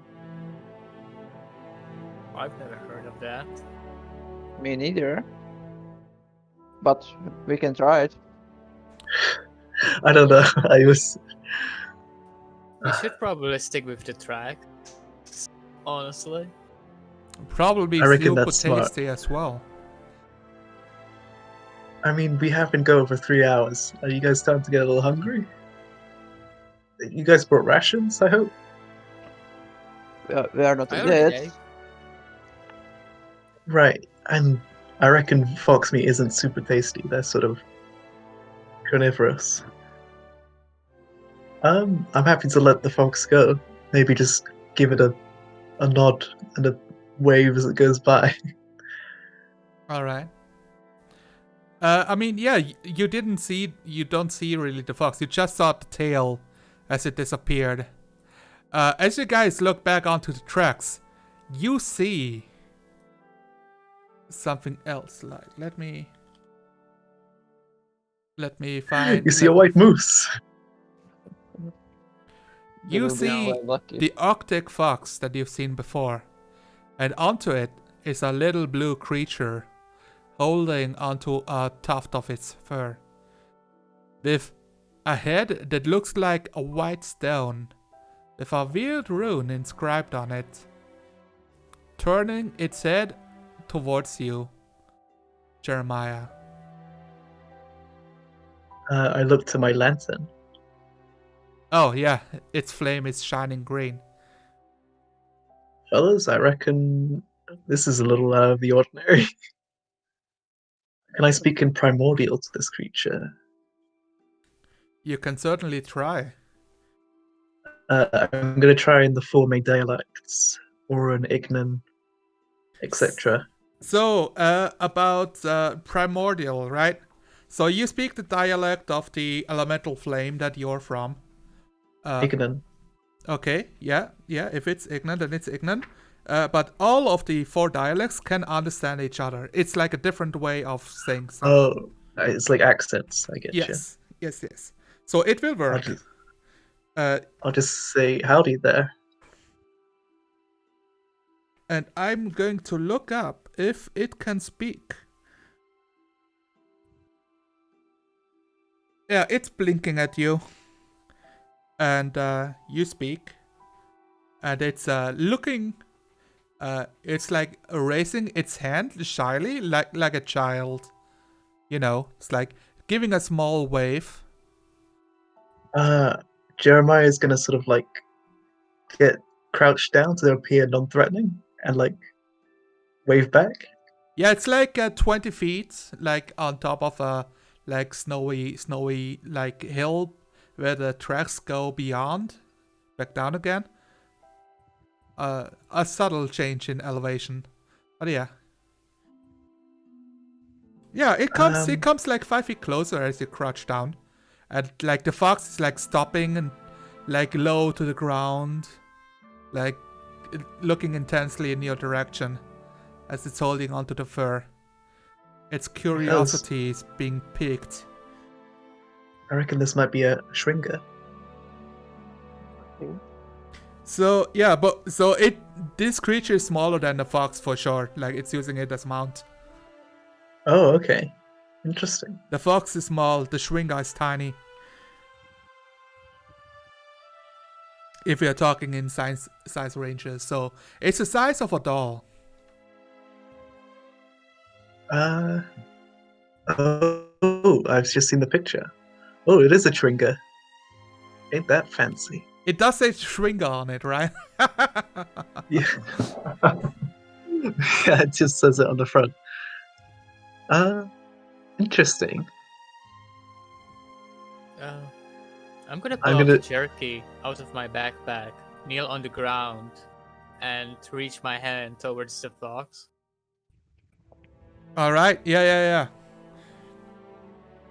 So you can write down that you are. I mean, it's basically like parts of a ration, right?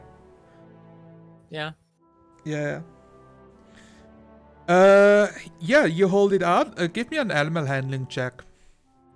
Ah, heck yeah. My +0. Hello, maiden Ariel. Oh, Ariel is Oh, visiting hi. us. Oh man, Ariel is looking at you. Don't fuck up, guys. A 15. Yeah, Valerian, you are non-threatening, taking a low pose. You're being patient. The fox is being shy. But the Schwinger itself is nudging it closer. And now it's like in melee range. At striking distance. Well, ain't you just the sweetest little cherry pie? And it's reaching out to your hand and will eat the jerky from your hand. I'm gonna pet the fox. It's so fluffy! Well, this is bizarre. I wasn't expecting to find a Schwinger straight away. Look, I didn't expect you to find one either, like immediately. Just how it turned out to be. Jeremiah's just gonna. Well, he wanted to roll me to D20. Yes. Jeremiah's gonna try and like memorize the creature so that he can try and draw it later.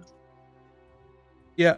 So It At doesn't this- respond to. at this moment, you realize it doesn't really have a mouth or any way of communicating. But it does seem to be intelligent. It's not like a stone that moves around or anything like that. I got an idea, and Jeremiah will write the word or the symbol, I guess, for greetings in primordial in the snow with his finger. Yeah, it looks down at you, down at it, and looks up at you, and like, what would it do? Yeah, it would wave again, like, yeah, I'm here. Okay, so we can communicate with it. You guys got any questions for the little fella? I mean, not really. The lady, however, Nah. probably wanted Yeah. to see it. Try ask about the white moose.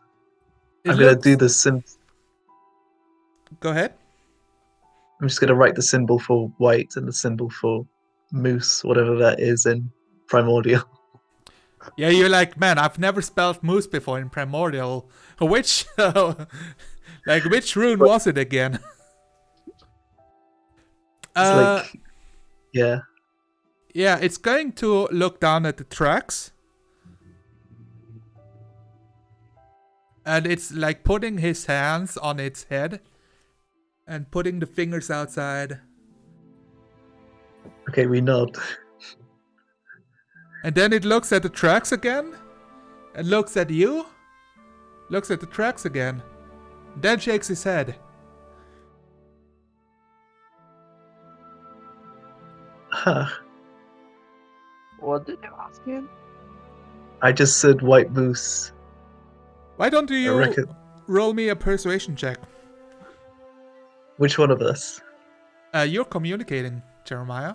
Oh, I'm god. Why am I doing all this? Aren't you happy persuasion check? that you're playing a warlock without charisma? Quick, I'm give him so happy. some more. Give him some more food to bribe him. Valerian, you talk with him. I'm bad at charisma. Hey, Give I him don't more food speak to keep- primordial. I will give you advantage because you speak primordial to an elemental creature.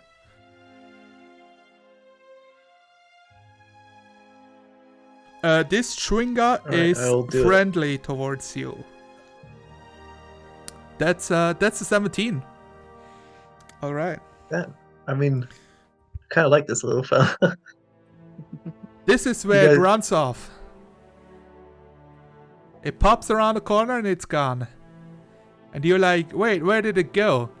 And then it pops back again. And it's waving at you like the signal to come. Okay, let's follow. Let's follow it. All Okay. right. So that Let's fox go. is much faster than you guys, and it's leading you deeper and deeper into the forest. I'm starting to think this might not be the best idea, but let's go with it. Let's follow the ambiguous spirit into the woods. All right. That's never So gone wrong. for the purposes of this, imagine all of you are slowed down by the snow, while the fox is like springing along without trouble, like without care in the world. Yes. I do wonder if I have like snow fox stats over here.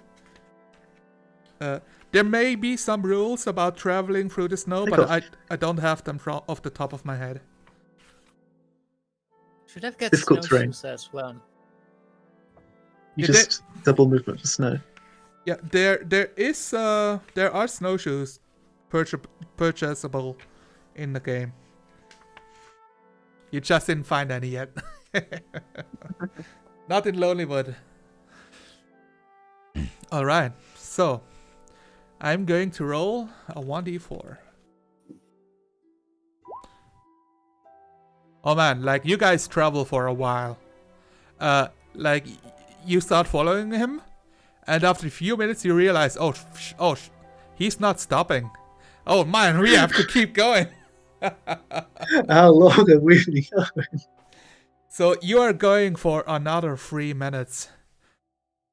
And because this is a Shringa, it will evade any encounters of the forest for you. And leading you on a Hello. safe path. Hello. Yes. Hello. Hello? I do Long say live the he's king. frozen solid. Yep. Totally frozen solid. I'm frozen? Let's send that man a message. Does the Well, witch works? stream is ours now. I'm still here. I can hear you guys. And then we won. We defeated the Yeti. The end. Oh god. Okay guys, so my Oh, stream... he did say his internet was dying. Yeah, my internet Maybe is his internet cut out.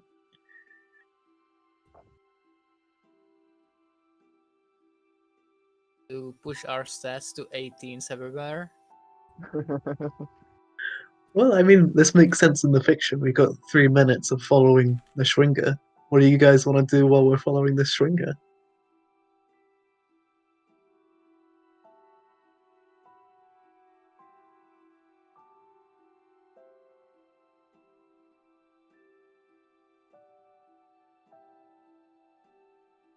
Okay guys, so I have some internet problem. I'm going to need to disconnect and reconnect somehow.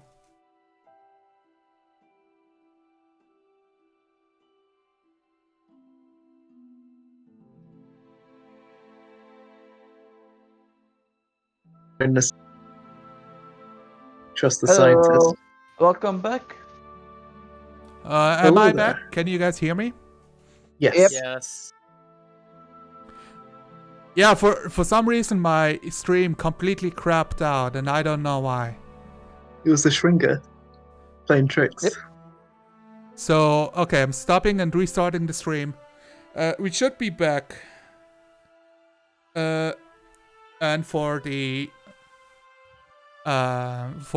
watch should just be like having a minute of awkward silence. Okay, let's see if everybody left Twitch in that 1 minute that internet died. Like, that's what I'm expecting. Okay. All right. Look, this is where's the it weird taking part, us? right? OBS died, the stream died, there was like no streaming happening, but I could still hear you. But you couldn't Yeah. hear me, but I could still hear you. And again, Ah, Is he shit. gone? Yep. Zodala, are you No, with us? I am with Speak you. to us. I am speaking. Oh, he's turned into a toaster. which that again. We must perform the dark ritual to summon the dungeon master back to our realm. Okay, guys, this is really bad. Like, what the fuck's happening?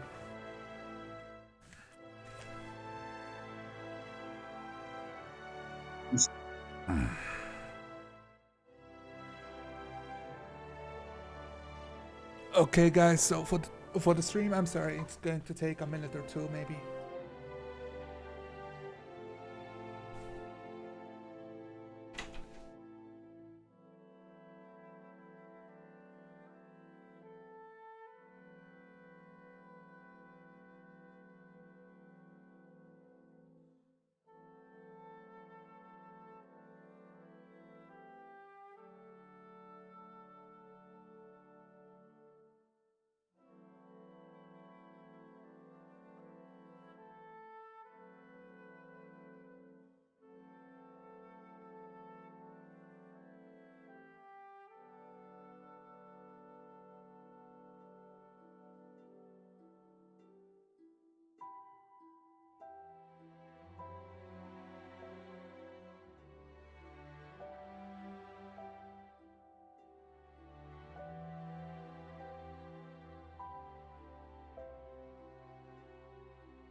Okay.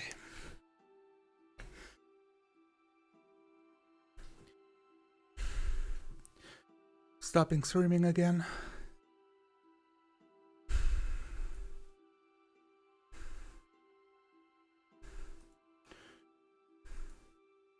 And trying to start it back up.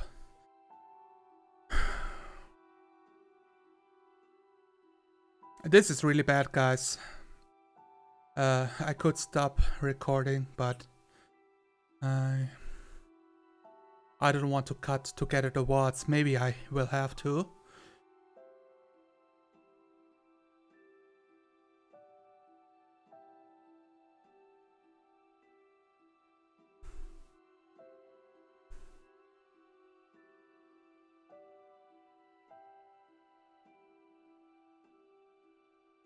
Do I even have internet? Like, what the fuck? I am very disappointed. Okay, guys, I'm just restarting the internet and trying to connect again. Right now it's not working, but we will see.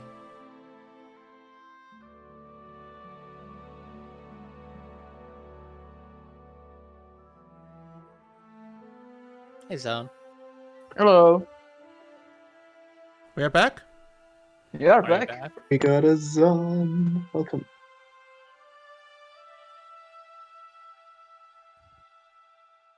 Let's see if chat can see me as well. I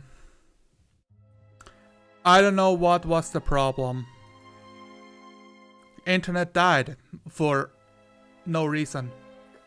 It's those machingas, man. Guess who's Playing back? their tricks. Back again. He is back. Tell your You might friend. need to Yeah, we are refresh back. your Discord. Yeah. I gotta pop out the Discord again. Okay. Yeah.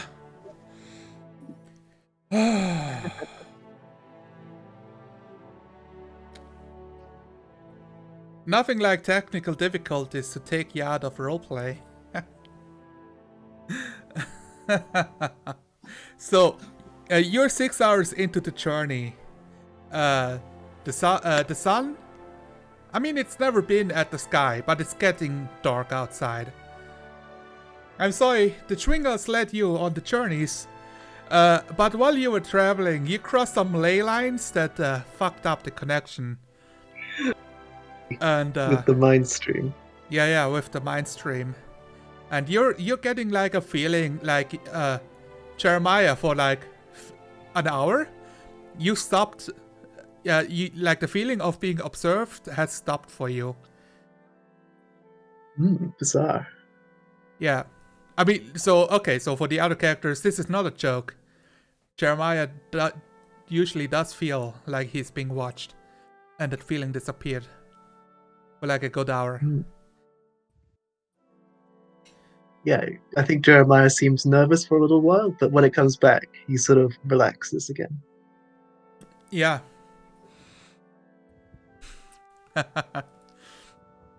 Main Ariel, look, it's all good. I'm here rapping for you, Ariel, making sure everybody knows to sacrifice you every month, and you know, to accept your Patreonage on patreon.com/maidenariel. Frostmaiden, King of the North, Queen of the North. Right, guys? Well, praise the Frostmaiden, is that what you say? Yeah. What about the fox, though? And the Chwinga brings you to a place. And, you know, it's one of those things where there are a bunch of quests for you to do. But I didn't have any of them prepared, so we are going straight in. That's fine. Improv is D&D way. Yeah, let's do it. It's the D&D way. Ah, yeah, there we go. So I'm pulling you onto a map and hope there are no spoilers. Spoilers Nope, everywhere. just black screen. Fantastic. I love black Just screen. a black screen. That's what I want. So I'm going. I hope you had the time to set up tokens for your character sheet. I gosh darn did. Let's pull you guys in.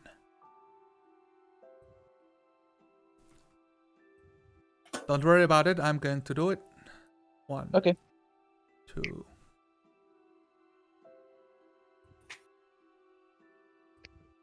3.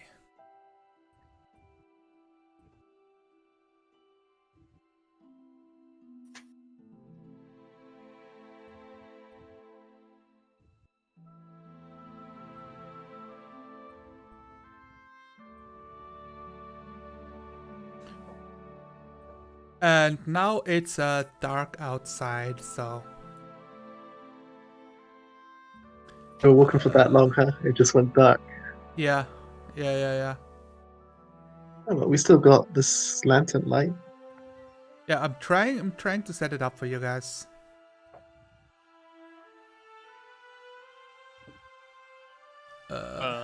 Just in case, I made a token for myself. I'm reposting it in the Icewind Dale. You have to attach it to Valerian. The character sheet. I can't add token manually to myself. That's I can okay. put avatar, the picture, but the token you'll have to do. Oh, okay. Yeah. I'll keep it in mind for next time.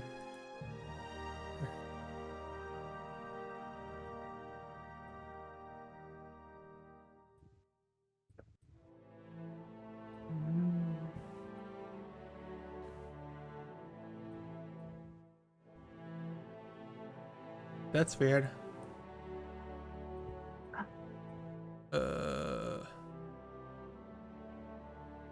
Do any of you guys have dark vision? I do. I'm a Ganassi. I see in the dark. I don't think so. Is it 60 feet? It We is have a 60 look in. feet.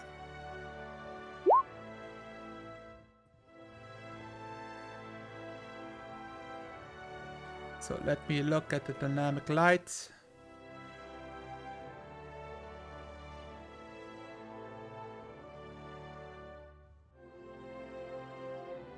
Let me I look see at- everything in shades of red.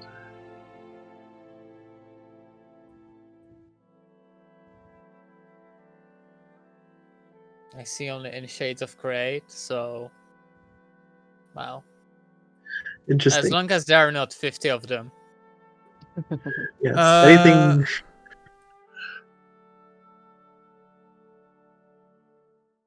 Yeah, I don't know, guys. It should work, but it's not working. So, yeah, this is the first time we are doing the... That's okay. Technical difficulties is to be expected. Yeah, so the vision thingy appears not to be helping. Do you need another Oh, 5 no. minutes? I figured it out. I put you on the GM layer. Boom. Ooh, I can see everything now. Oh, this is cool. me as well. Hey guys, I see a moose. Sorry about that. Let me change. And But guys, I didn't see a moose. That was a lie. I'm turning off daylight mode. So, and now I need to flip through the book again to tell you what happens. It appears Gosh, this is this Shringa has led you to what looks to be like some weird place. interesting. I think what I'd like to do is make like a offering to the shrinker as like a thank you present. What do you Just give? out of like, I'm gonna give some of my rations. And maybe some Yeah, it will accept your whole ration as a thank you. sure, I'll give it a whole ration. It will take like the big bundle and use like the bundle string to tie it on top of the fox. And then it will Thanks, little buddy. wave his hand at you and run back off into the forest. Alright, fellas, I reckon this is it or never. Question is, where do we want to set up the trap? I'm still flipping to see what the information is you get. Guys, The track leads to a large circular indentation in a snowy hillside.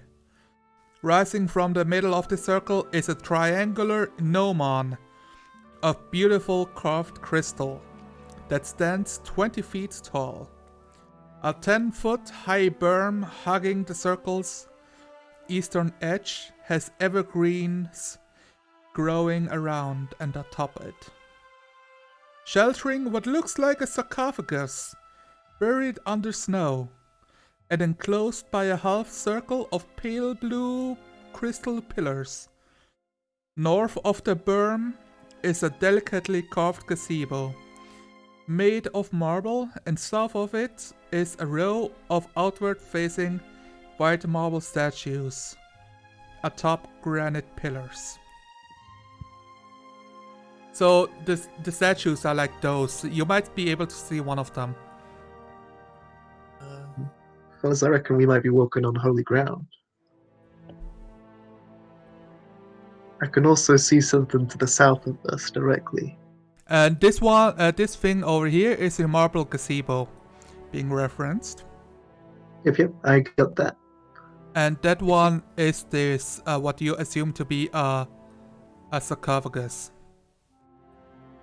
What's... Can I see this? Yeah. I don't. So, tell me what you guys want to do. I know I said like a bunch of information, so...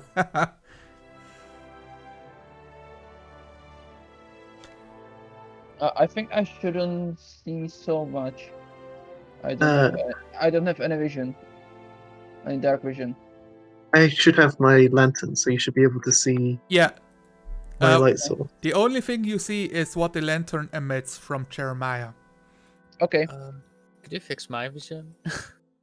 You have night vision. I can't see right now. I changed my token. Ah, I also okay. don't have dark vision, not to 60 feet. It's only got the lantern light at the moment. It looks really Okay. nice though. You don't have night vision? I thought you did. No, it's just the lantern light. But I have dark vision, but it's not on my light at the moment.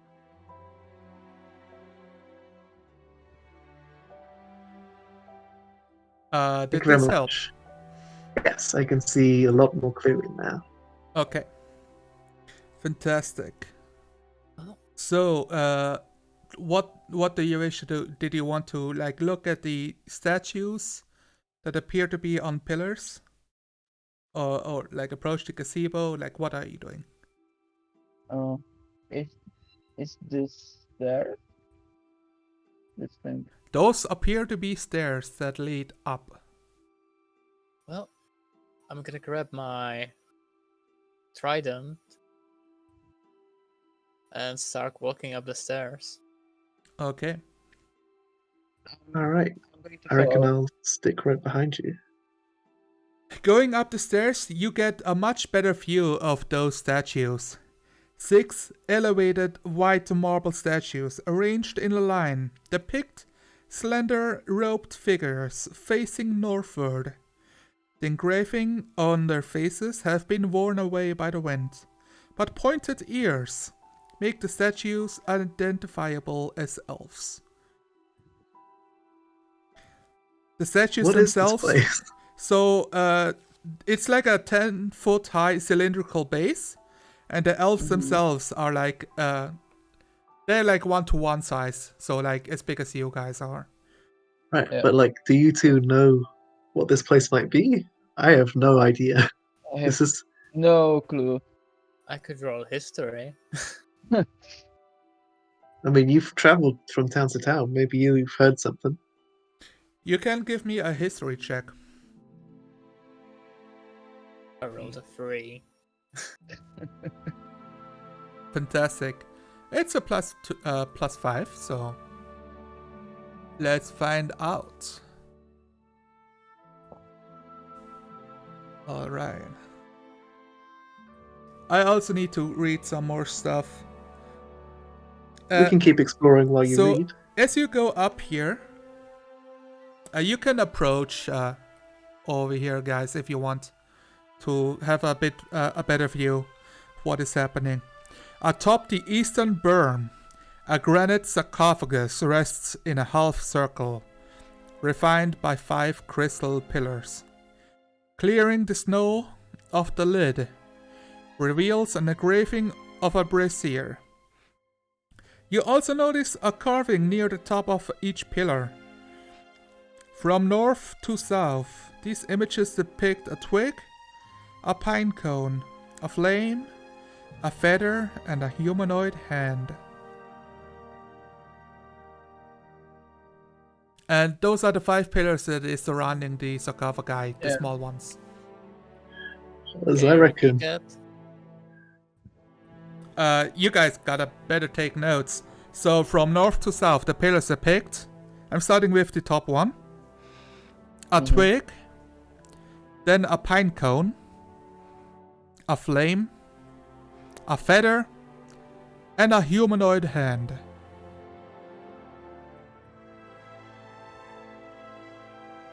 Yep, got it. Mm-hmm.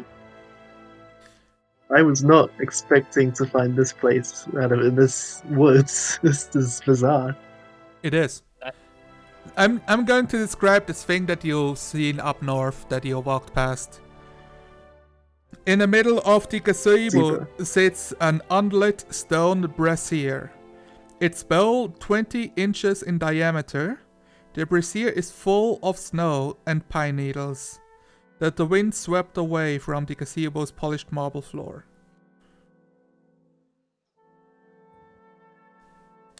Just so. I'm gonna have a look in the center of the circle, I think. Da, da, da, da. What are you doing by this sarcophagus? With an 8, Valerian, you recognize those statues do indeed look like elves, and this looks like some sort of a resting place. So this is definitely a sarcophagus to place a body inside. Is it covered with snow? So did you like jump down here, Jeremiah? Like what's happening? Yeah, Jeremiah's having a look at this huge sarcophagus in the center. This is not a sarcophagus. Sarcophagus is upstairs. So what is this ice thing in the middle? It's like a big snow dial? Yeah, And how long was that jump I just dropped down? rising, that's 10 feet, so... I'll take some fall damage then. No, you're going... roll me an athletics check to, catch yourself. Unless you literally wanted to kill yourself. Please, no. But there's also, there's some snow and such. Yeah. Alright, a 10. Okay, a 10 is good enough. Rising from the center of the circular depression is a tall, triangular crystal gnomon. A device one typically finds in the middle of a sundial. It is thick near the base and narrows to a sharp point at the top.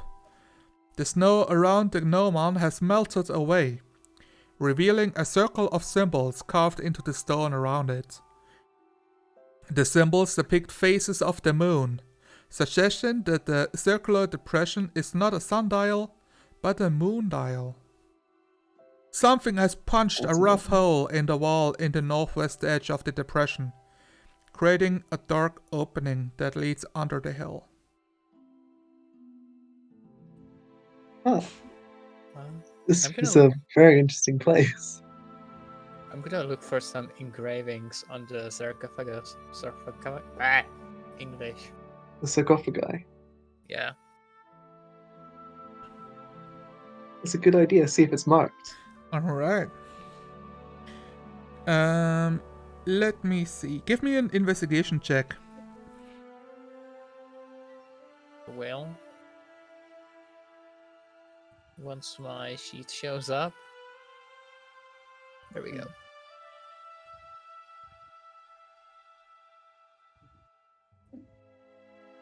I am rolling poorly. Yeah. This is how level 1 feels, I think. This is why I am in maxing. A 7. I'm reading real quick if there are carvings on it.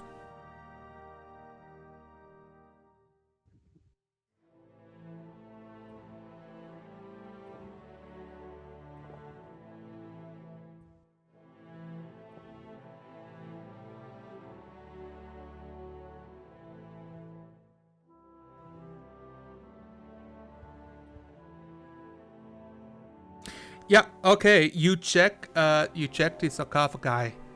Any inscribings it had on it has been worn away by the weather.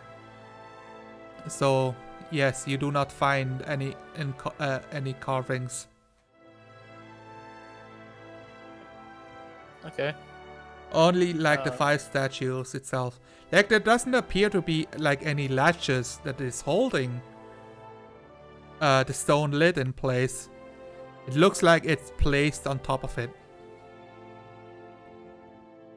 Yeah, I'm gonna leave the grave to its own devices. Okay.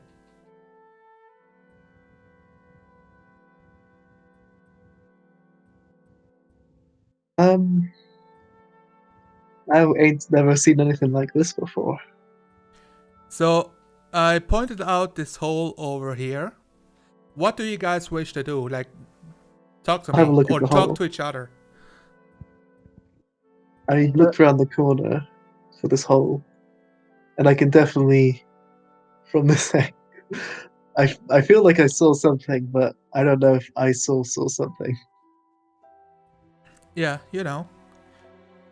Okay. Yeah, guys. Stop where you are. No, go back. Jeremiah. I saw that. Because I'm kind of like, oh yeah, let's find out what this quest actually is.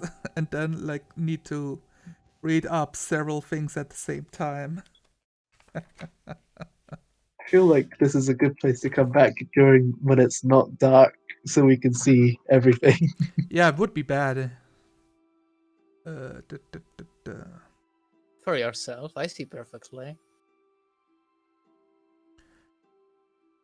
I can see fine. It's just all these corners giving me nerves. Yeah, you can see like a dark, sunken chamber when you peer inside Jeremiah.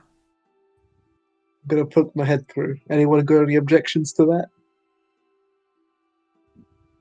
Just don't lose your head. That's all. And this Yeah, is we where are. Yes, I mean, stop you moving your character, please. So I'm reading up what should happen. And it's so much stuff because you're like, let's look at all of the stuff at the same time, and I'm like, I wanna don't push even the know what the buttons. first thing does. Like, let's see if I can find any buttons for you to push first before you push them. Okay. Okay, this place is no description. I reckon this might be a good choke point. If we could lure the creature into here. So you do look inside, right? So Yes. what you see appears to be like a spacious chamber tucked under the hill. It's strewn with bones and holds sleeping forms of several harmless animals. Like you can see foxes, owls, wolf pups, and goats. And young bears. And Please then you can also see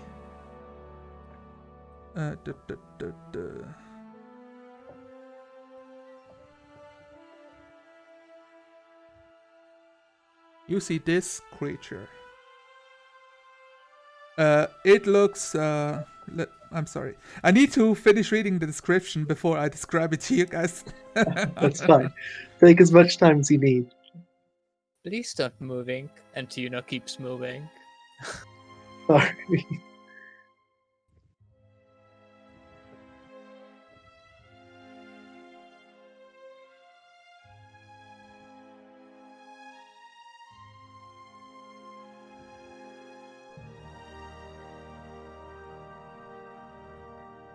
Yeah, okay, so you know I described the other animals. Yeah, they're not here right now.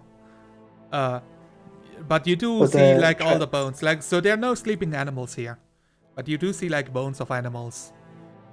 And Well, you guys, I see just had like this weird vision that this place is filled with animals. this massive white moose covered in blood. It's looking right at you as you look inside. And it's getting up Okay. onto its feet. And it's turning his like big black eyes straight at you. And would you say that you're surprised? I mean, I feel like Jeremiah was being very cautious as he poked his head in. So let's do the thing where we all click our tokens and then roll initiative.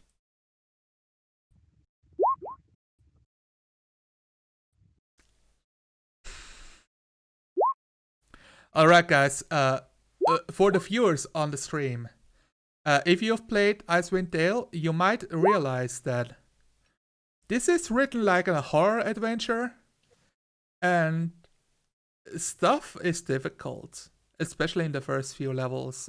It's dangerous. And it is very much written like a horror theme. So if you expect to find stuff and beat it by killing it immediately, reconsider. It's an interesting forewarning going into this fight. Let me roll White Moose. And I will do all rolls in public. Just so you know, when I roll a natural 20, it's no hard feelings. Alrighty, sounds good. Valerian, you hear the sound of a which is a I was very not weird, ready for that. which was a very weird sound that a moose makes. Like, Ah, yes. have you? Famous mating moose sound. Oh yeah, no, it's fucked up. Have you listened to how moose sounds, like on YouTube? It's fucked up. So I assume it comes from that direction, from the cave. Yeah, Yep. Jeremiah, you can like tell me like, what's your expletive as you see this creature looking at you, covered in blood? Oh, blood and ashes. I feel like that's like a primordial, ignorant, out explicitive.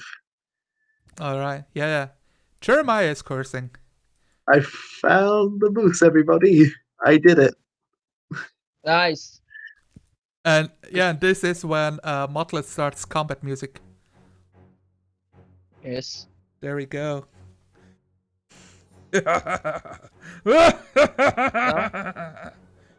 I will stop observing the statue. Gonna grab my net as well into my second hand and jump down. I will need you. You can roll an athletics or acrobatics check for jumping down. Attacks. Road trip. All right. Yeah, you're fine. You managed to catch yourself, and you land on your feet. So jumping down, I will count this as 5-foot movement. Cool. And Jesus, what's it? 5 foot be?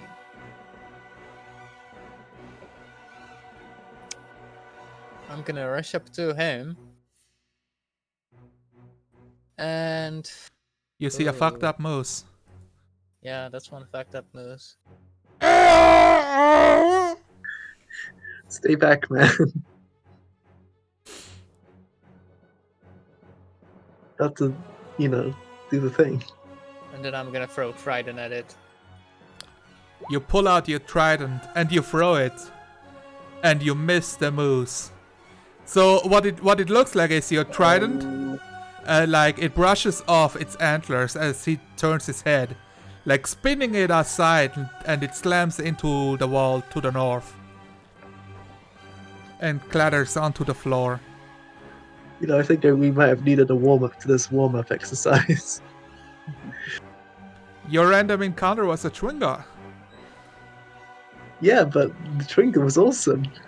I I know. want to kill the Chwinga.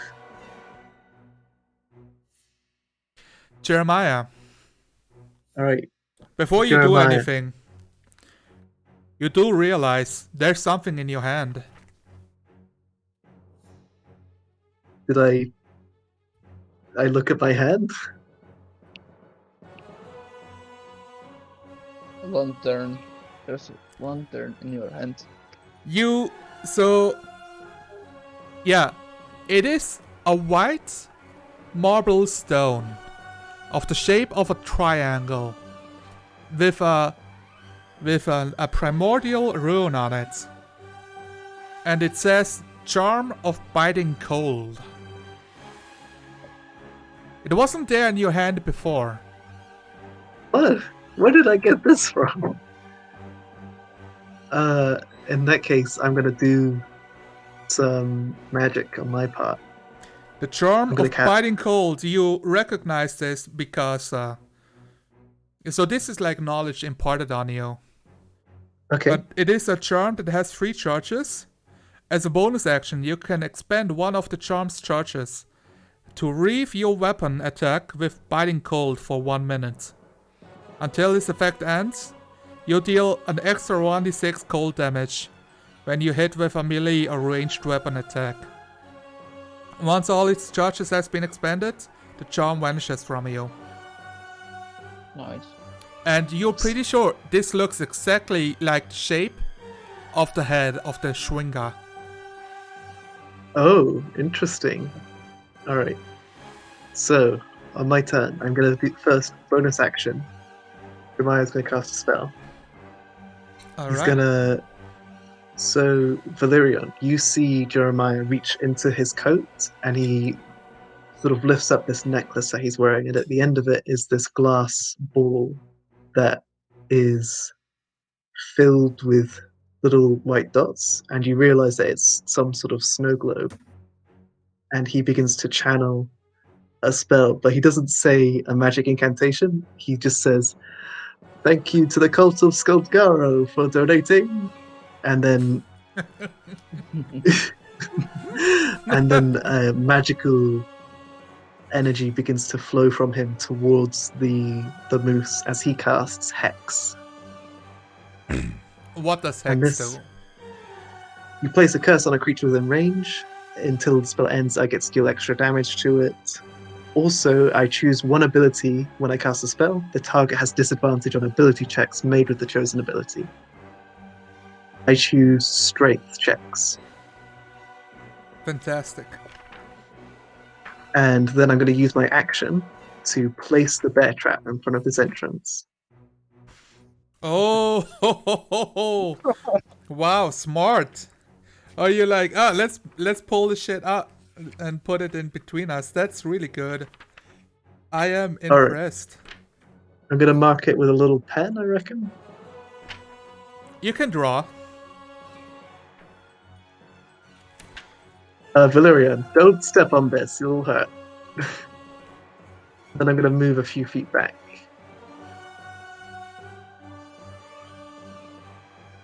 Okay.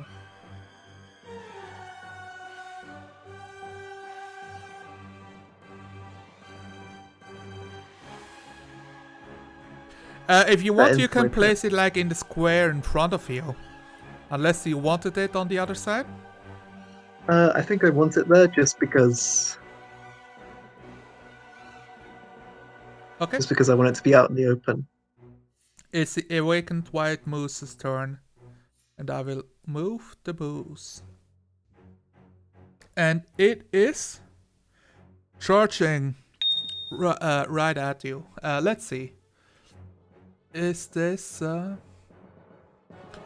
1, 2, 3? Okay, so the good news, Valerian. It cannot perform its charge attack because it needs 20 feet, like 4 squares, to move straight at you. Awesome. The bad news is, it has a multi-attack.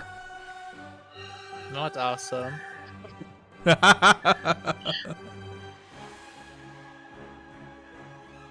And I need to find my... There we go. And there we roll. That's a 12 or 25 hit. The first one doesn't hit. You dodge his antlers. And as you do, he kicks you with its hooves. As you got the wind knocked out of you. For 10 bludgeoning damage. Ow. Get out of there, Valerian. Yeah. Yeah, maybe you should have put the trap there. Maybe you should run. You threw your trident in there.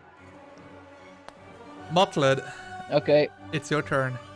I will stab you. I will You drop suddenly down. recognize that, like, holy shit, he took so much damage. Any normal commoner would have been, like, knocked through the air by this attack.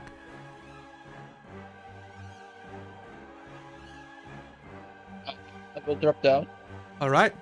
Athletics or Or I will- acrobatics check, please. Okay. Bum, bum, bum, bum. Acrobatics. We're gonna Nine. start doing some damage fast, otherwise we're gonna be. A 9 is A little not bit good closer. enough. It's not enough? You do land on your feet, but your knees hurt like shit. Damn. Oh man, you take 6 bludgeoning damage as you fall. As you drop the 10 feet. Now I'm sorry, the snow isn't good enough to catch you. So everybody else jumped, and then you jump, and you land like in the footsteps onto the hard ice instead of the soft snow. Ow. Damn.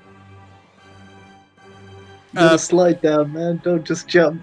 Yeah, it's a building. It's hard to slide. It's pretty vertical over there. Okay. You're still standing, so you're not prone you are not prone or anything like that. Okay. Got any tricks in that bag? Yeah, I have one, but I need to wait for the moves to come out. Yeah, A bit. I'm so happy you're all rushing towards the moose instead of the other way. This might be a very short campaign, y'all. Next session, 3 new characters walk into Lonelywood. Yeah. Unicorn didn't even get to meet you guys. Whatever.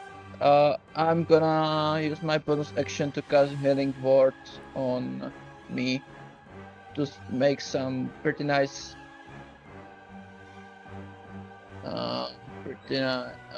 pretty nice rhythms, or some tones. It To is heal a myself. healing word, so I will need to know like what the words themselves are. What is the word that heals? So is it like part of a song? Yeah, Or or something like that? yeah, something like that. Okay. I assume. Okay, so Sounds good. I just roll. Yeah. I assume. 1d4 plus whatever it says. Yep. That's 7 damage. Oh, 7 healing points. Oh, you feel so much better now. Yeah. You rolled maximum. Fantastic. Yeah. I just need 3 to roll, so it was 50 to 50 Nice. to heal myself to maximum. And I will move a bit. What is it? I move 15 feet. Yeah, so this big thing this over big here thing. will block a vision. Ah, I see. I don't see it, so I don't know what is it still. Okay, so It is a moon move dial. Ah, okay. I move this way, Okay. and that's all my action. Okay. I won't use the action. You can use your action as like a dodge action, so any enemy Yep. that attacks you has disadvantage. Okay, sounds good. Valerian. Let me look up actions again. This moose looks fucked up. And bloodthirsty. Yeah, I'm gonna disengage. Alright. Yeah. Take your step back. And you run back towards the dial itself. Do you still have a weapon with you to engage? I've got a net. And I've got a battle axe. I'm so happy. Just for the sake for the audience. Did anybody bring a ranged weapon? Sure, I got ranged weapons. I got several ranged weapons. I have several spells that can be ranged weapons. Okay, yeah, sure. Fantastic. Valerian, yeah, you feint for the moose and then dodge out of the way as you jump backwards. As the moose is at you. And with that, it's your turn. And we have the awakened white moose. As it charges towards you. Wait, did I not get a turn? I'm on 16. Ah, yes. It is your Get turn back first. there. I accidentally skipped you. I didn't mean for it. Go ahead. I just want to shoot a quick little fireball at this guy. Produce flame, even, not a fireball. So as a Ganassi, I can use my innate magic. Fantastic. Does a 25 hit? Do you know how produce flame works? Use the action to create a flame, and then you can shoot it as part of the action. On the next action, you need to spend one action to summon it.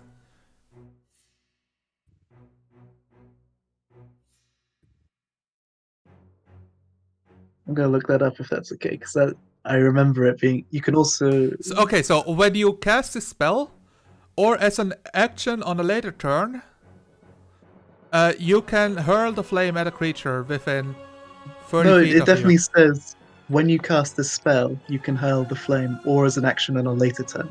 So you can hold the flame, but you can definitely use it on the turn you cast a spell. I can get that quote for you if you like. Yeah, that's right. Because my confusion was that usually it's one action to summon it and a second action to throw it. I mean, that's not what it says on the spell card. It definitely said I've used it again instead of. I'll just copy and paste it. I have a flickering flame appears in your hand. Let it remains. Shed slide. Okay. The spell ends if you dismiss it as an action or if you cast it again. You can also attack with the flame, although doing so ends the spell. When you cast the spell, or as an action on a later turn. This is okay, so this is like it's just a typo. It doesn't even make sense. It does make sense though. It says when you cast a spell, you can hurl the flame.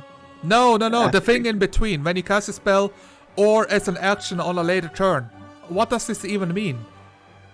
It means you can do it on the turn you cast it, or save it for another turn. Oh, gotcha. Yeah. Man, Okay. that messed me super up. 25 hits. Awesome. Wording is so weird. And I'm gonna roll for my hex damage as well. Go ahead. Okay, so that's 5 damage in total.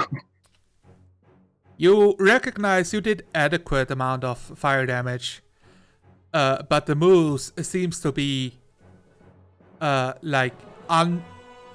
the word, like? Unfazed? Yeah, unfazed from your attack. Before my turn ends, I would like to move over to Valyria.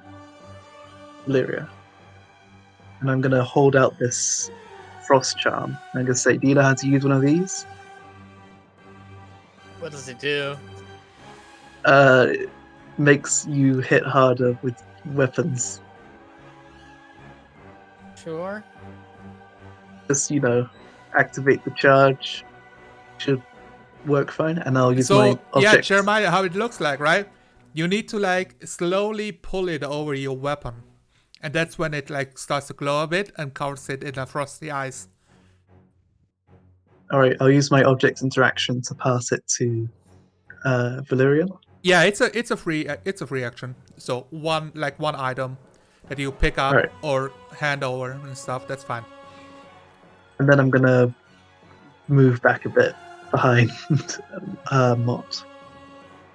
Keep in mind, you are the only light source here. For me. Oh yeah, that's a good point. I won't hang it back too much then. The awakened moose does what looks like a charge. And will activates the trap.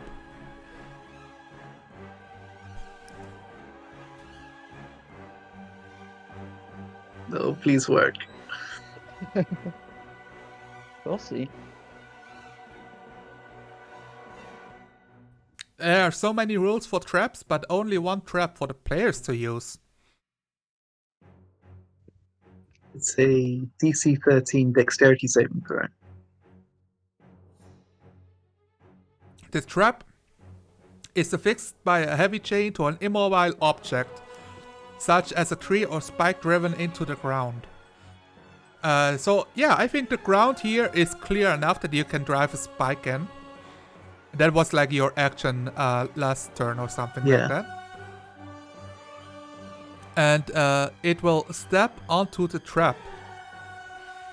But the moose is sure-footed and has advantage against dexterity saving throws. Oh no. Wait, okay. Made against effects that would knock it prone. Okay, So that it's doesn't not apply all, here. Yeah, it does not apply here. Good for you. Oh, this is such a roller coaster of emotions. I'm sorry. I don't mean to. Well, that's a 10, which is good for you. Oh my It goodness. steps onto the trap. Roll me 1d4. As you hear the ka-chink, clatch, as the iron tooth of civilization digs into its front right leg. Okay. Taking 3 piercing damage. Alright, we might actually stand a chance. Maybe. And now it is stuck here. It tried to charge you and failed, so instead it will try to use an action to free itself. And you're telling me that he has a disadvantage? He does have disadvantage because of my curse that I placed on him. Yeah. It Ooh, tries to nice. free itself, and you recognize that it appears to be weakened, like a curse is holding him back. I feel like, It rips yeah. itself free from the trap. But I'm going to say that it will not run after you, as it's like very up for his foot, See. staring. It's like hobbling, you know, so I'm doing like a little bit of movement. It's walking menacingly. Interesting.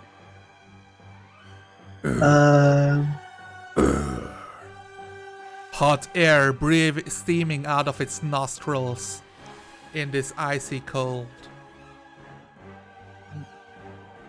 How are you fellas feeling on this particular? I have Not quest- very healthy. Exactly. I have question. Can I use my action to produce something that's that consuming bonus action and in bonus action use another thing? I mean, like make Bard's inspiration for Valerian and then make a spell, like my action. What? Oh, I think he's asking if he can bardically inspire and use healing word. or something like that, or No. Dragon Breath. No. If it's a bonus action, it's a bonus action. Okay. You cannot. It's a different type of action. They are not interchangeable.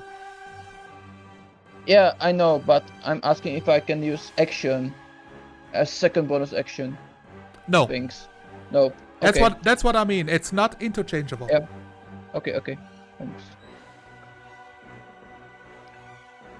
Oh.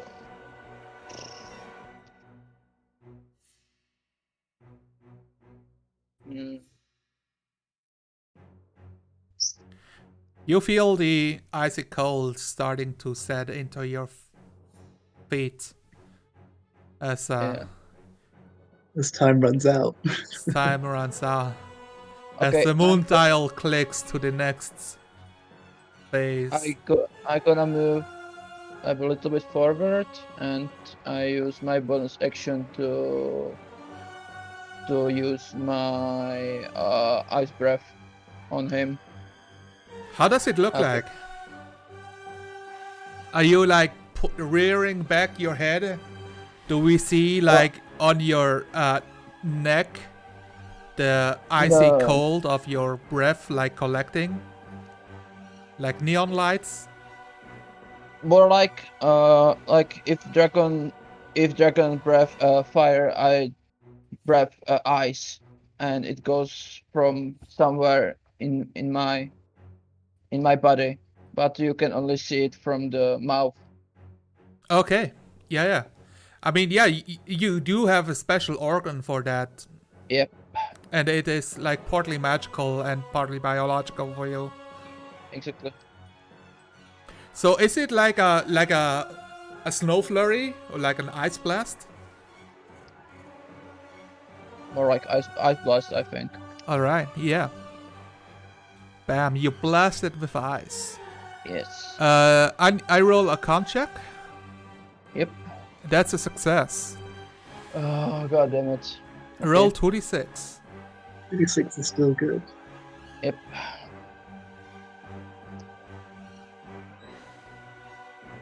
Two. It Half takes damage. it takes 2 cold damage. Yep. You do the ice breath, but like the biggest clumps of like super sharp ice that blasts past him, he blocks with his antlers. Some of it is scratching and scraping away on its fur.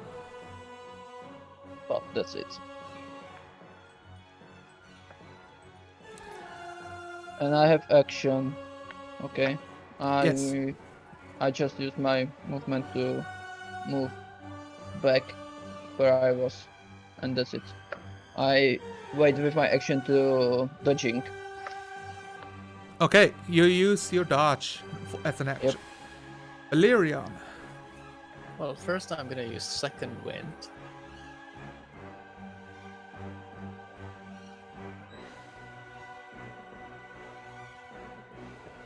As a bonus action, and then I'm gonna throw a net at it with disadvantage. Disadvantage? Yeah, because the net just has 5 foot reach. I see. So Oh. technically it always has disadvantage, which is retarded. Well, you I mean- could use it as a melee. Well, actually, yeah, if you're in melee, you can't. It's a thrown weapon. Yeah, that is bizarre, isn't it? Kinda No, I is. would say. I mean, it's not like a normal weapon. If you throw it in melee, then you don't have disadvantage. That's what I would do at least. Because Okay, that's then. super fucked up if you always have disadvantage with a net. Like, what the fuck? That's so weird. If you'd allow me to throw Yes. it from the close, then Oh yeah. If you step into melee range of this huge fucking animal, yes. I mean, nobody else is gonna do it. So You roll are the again? melee person. We are not worthy. roll again. I'll praise the martial class.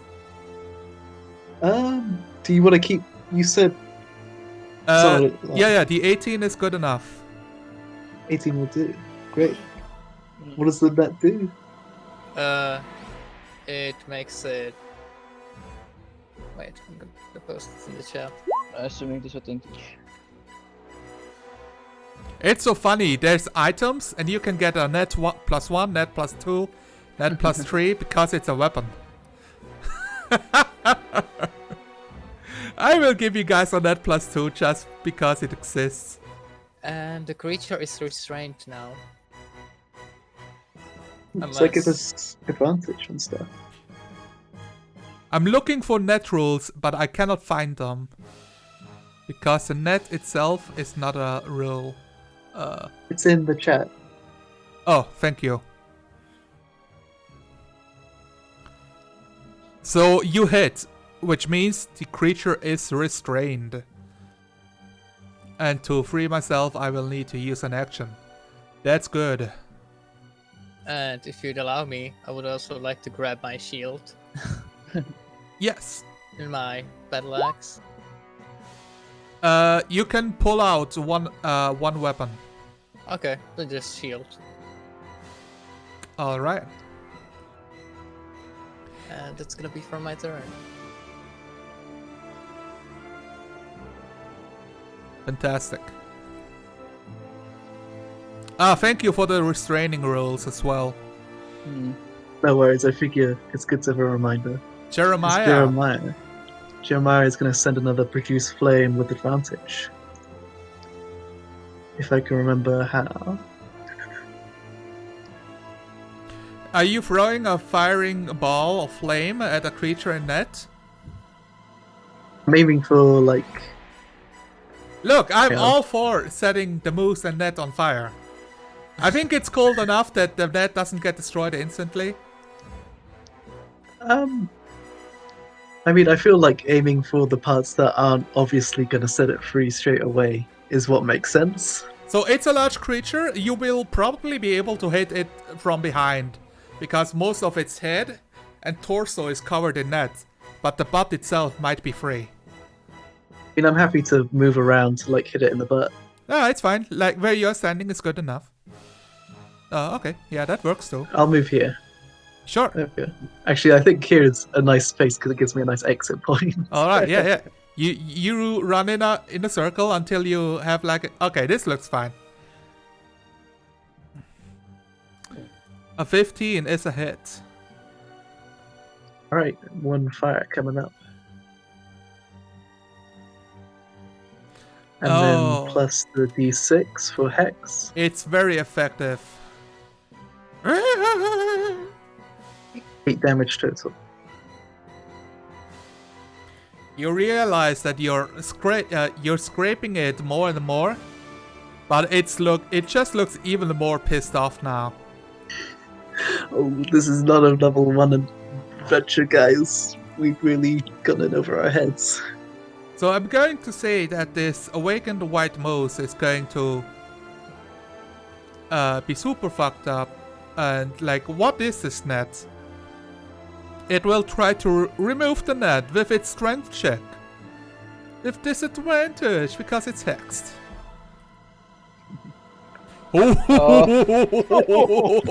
Oh my gosh. That's good.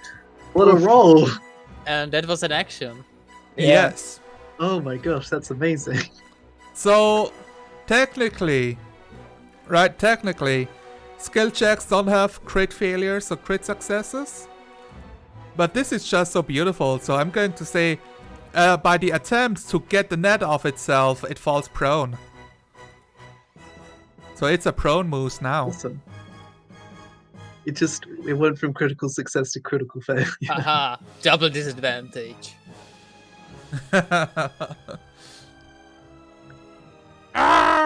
It tries to get the net off itself, but it's unable to. Mottled Rasper. Quick, get it while it's down. I gotta move forward and try to stab with my rapier. You have advantage. Yep. 15. You sting it good and roll damage. 11 piercing damage. Oh, now it's super pissed off and irritated. It's like, what is happening? I hate this, like, human civilized stuff. But in moose noises. And I gonna make a bard inspiration for how is it? How is he called? Valerian. With just saying, try to defend us. I can try. It's super hard. So we have 1d6 to the.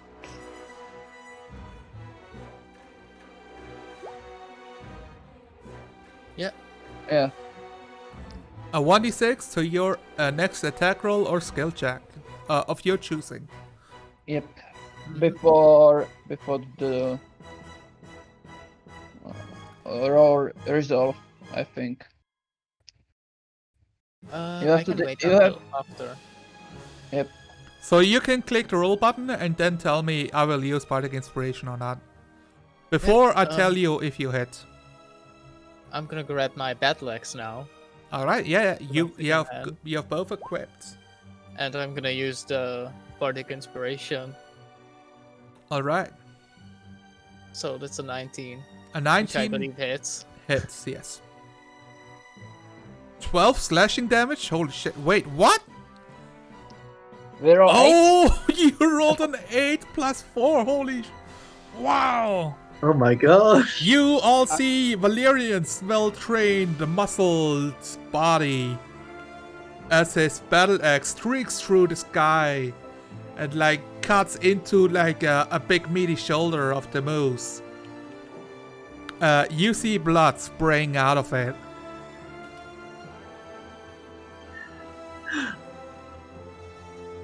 I reckon this moose is as good as ours. Jeremiah. Let's flame it in the butt.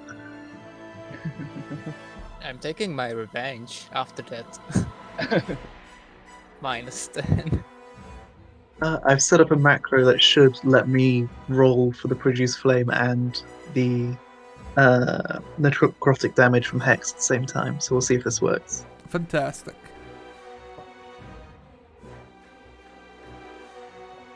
Oh, and this time I don't think a 10 hits. Oh wait, it's 17 because it's advantage. Yeah, there's a So- 17 hit. It's a ranged attack and it's prone, so you have advantage and disadvantage. Oh, I forgot about that. Yeah. Your 10 barely misses. Sorry, guys. The prone doesn't help me. But wait, he has double advantage. No, Doesn't. it cancels out. Cancels out. Do I have anything else I can do on this turn? Motivational Nope. speech. You're doing great, boys. Is it still doing hex the thing. cursed? It's definitely still Hex Curse. Good. Oh, It is its turn next, though, so we'll see what happens. I think it's still super pissed off. Can it stand up while it's netted?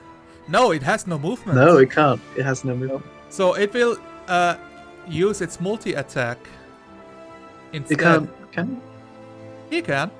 Yes, Okay. disadvantage. okay. So what this looks like is the hooves go out towards Valerian. No, the antlers go to Valerian, but the hooves might hit Motled. Okay. Valerian, 25. No, 9. No 9. Oh, you're right. Yeah, you dodged the antlers. Disadvantage. Okay, that's a good save. And a 12, Motled. Miss. It's a miss. Yeah, you're dodging out of its way. Like, the huge handlers, like, fly inches away, like, in front of your chest, Valerian. As your chainmail stops the attack from piercing through. Like, it's a glancing blow. You've got some mistake in the Yeah. damage. for Yeah, the I saw antlers. the antlers has a macro failure. It's okay. Ouch, that would hurt. Yep. 2d8. Just let me, let's see if this Yeah, works that's now. a real. Ah, there we go. Yep. What would have only That's been 10 damage. Yeah. Only 10 damage. That's only all the hit points for a level 1 character. Yeah. Exactly. See, this is Alright. why Constitution isn't a dump stat. Mudsled. Round 2. I gonna use an action to attack him again with my rapier. Try to stab him,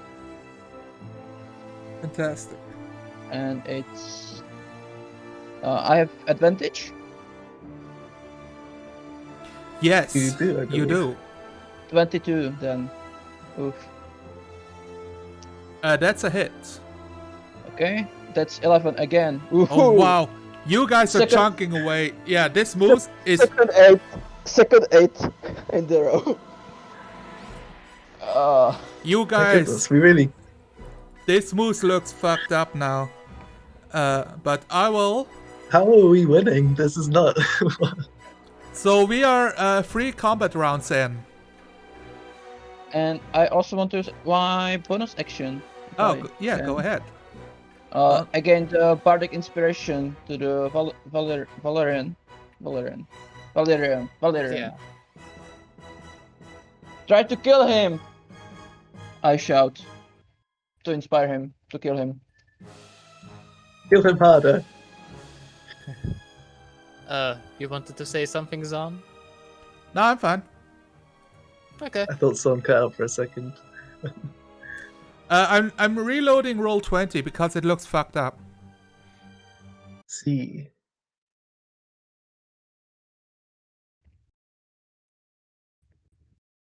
And I was really expecting us to just get wiped out in the first round. Yeah. I mean, almost got wiped out. I could have just kept attacking, because I know there's a good chance that I straight up kill Valerian and then get out of the net. Or me. It doesn't matter. Yeah, it's true. And this is why Fluffy runs around with 25 AC every game I Yes. run. And the lucky feet. It's not worth the risk. I will give it a good stab. And I'm gonna use for the 1d6 for the advantage. So that's a 19. Ooh.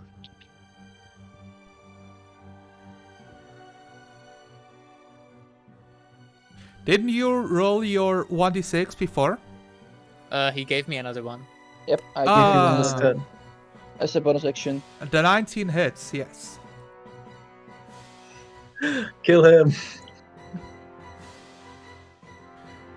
But I didn't want to continue with you guys because I wanted to do something, and then Roll20 stopped working.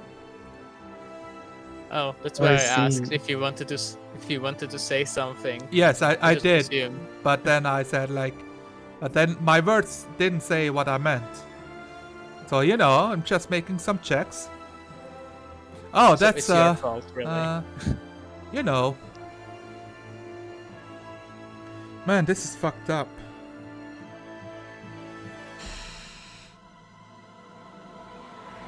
I need to What's read up? in a book what happens next, guys. I need Did we to just anticlimactic. kill the end boss? Oh, you Like way wish. before we should have? Maybe. While you do that, I go quickly on toilet. We could Yeah, always that's leave it on a plot That's a good like idea. cliffhanger. No, we are not cliffhangering this. Alright, it's on you. We are finishing this.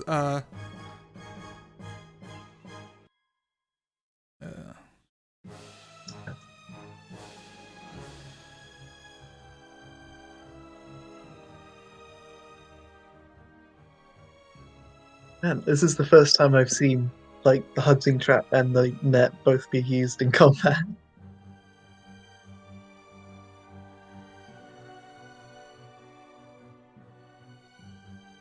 Okay. Yeah. No. Okay. I know what happens next. Jeremiah, it's your turn.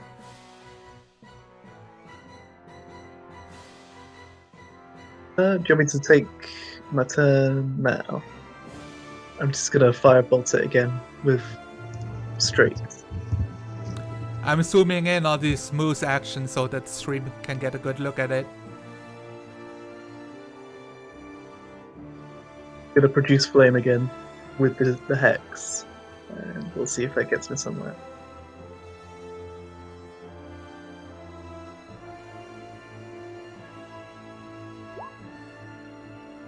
Advantage, disadvantage. You produce your flame, but you hit its antlers, and the flame bursts away, blackening the ivory, but dealing no damage. As it's like Yeah. thrashing around on the floor, making it harder to aim. I mean, it looks like you two got it. You just keep doing what you two are doing, and I'll do the support from the back. Awakened White Moose.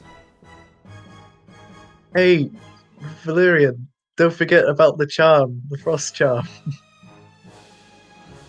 It's like, I got this. This wasn't even a problem. Yeah, And this but- is when, yeah, I mean, wait, who's doing more damage? Both of you are pretty hurting. So it will focus all its ire onto Valerian because he was the one that threw the net. 11 and 9.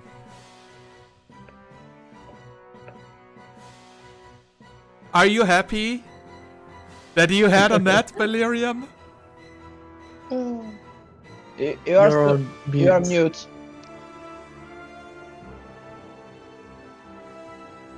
You're still on mute. I don't know if he's saying anything. Oh, sorry. Yes, I'm very happy about the net. The net was a Fantastic. very good idea. That is so sweet. The trap was good, but the net was much better. The We should do disadvantages this. from Hex is also We should do this combo more often. I think we got a good thing going here. Okay. Everybody gets a so- net. You get a net. You get a net. back in effect. I will create a So- net launcher. I'm sorry. So my turn? Yes. My turn? Yes, yes. Okay. It's your turn. So I use my last bar inspiration to give it to Valerian. But just think, kill. And that's all I said. Kill them all. And I gonna stab with rapier. All right. 20. It's a hit.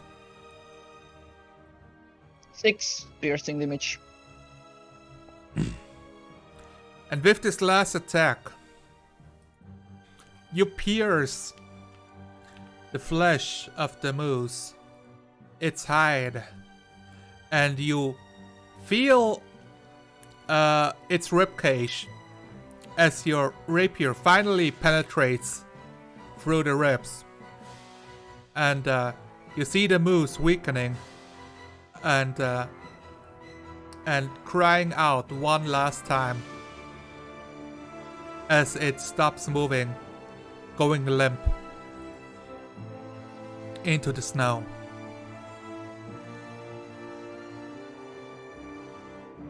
Jeremiah starts applauding slowly. We see the moose slowly bleeding out, filling out these groove engravings of the different moon cycles and filling them with blood one by one. Oh, as the shit. Oh, as the camera zooms out towards, like, it flies up towards the sky, looking downward at you, slowly rotating as it fills up like the moon dial with blood, with a dead moose, and all of you looking down at it. And the screen goes dark, and we see the words, "To be continued." do-do-do-do-do-do. Da-da-da-da-da. We Guys, did it. congratulations. I'm going to tell you right now, you have beaten a challenge rating 3 creature. Oh, jeez. Oh, With 3 players. Yes, with 3 players. Fucking ow. on level 1. Yes, We- yes. How many Uh, level ups do we get from that? I know. No level ups yet, because you're not back in town. You only killed the Oh, I moose. see. Is that a thing? I'm pretty sure this deserves level up on its own. The good That was moose a pretty is, climactic battle. right? You survived it. None of you died. You got the moose. You actually met the Shringa. Yeah. So congratulations. Like, holy So- shit. We achieved everything in our quest so far. The question We is, did it. what is the rest of this place? And if you go away, will you ever find it again? Interesting. Will the players crawl the dungeon? Or will they take their win and run away? Like, no, we are not messing around with this. Well, I mean, if we can't level up until we go back to town, I don't think we're gonna stay. You're like, I'm looking at my experience level and it says I'm not there yet, so let's get out. Yeah, this Nah, looks I'm like some fine for endgame it. stuff. For exploring this further, I don't think there will be many enemies since the moose had a lair here, I guess. We That's will true. certainly find out next session, won't we? Wow. Well, that was quite the climactic battle. I wasn't expecting everyone to survive. I wasn't did die. expecting any of you to survive. I was like, oh man, my players are fucked. What do you mean there are no bows? What do you mean you jump off the ledge? Why are you not taking high ground? You I'm fool. amused with a charge attack, guys. Get out of its way. Like, But you managed. You did it. You did the thing. I am impressed. Creative use of game mechanics. My last And group, on their level 1, they're like, we're setting an ambush in the tavern, and they all shot the main guy before he even got to do his evil guy speech. And then it was just a huge fucking brawl of like 9 enemies against the 4 adventurers. Not only that we managed to beat it without anyone dying, but without anyone dropping. Exactly. Yeah. That was truly Oh. amazing. And now you know the power of net. And the trap helped Yes. too. Like the trap distracted it long enough. It couldn't attack you for a whole round. Yeah, that was just stalling it for a few rounds was enough to like rack up the damage, it seems. I just imagine if you all had a trap and you all placed it in a row, so it had to go from trap to even get out of it. That would be so fucked up. Yeah. Yeah. I mean, the thing is, there's usually not many choke points, I guess. Yeah. We were very lucky that there was a choke point right there.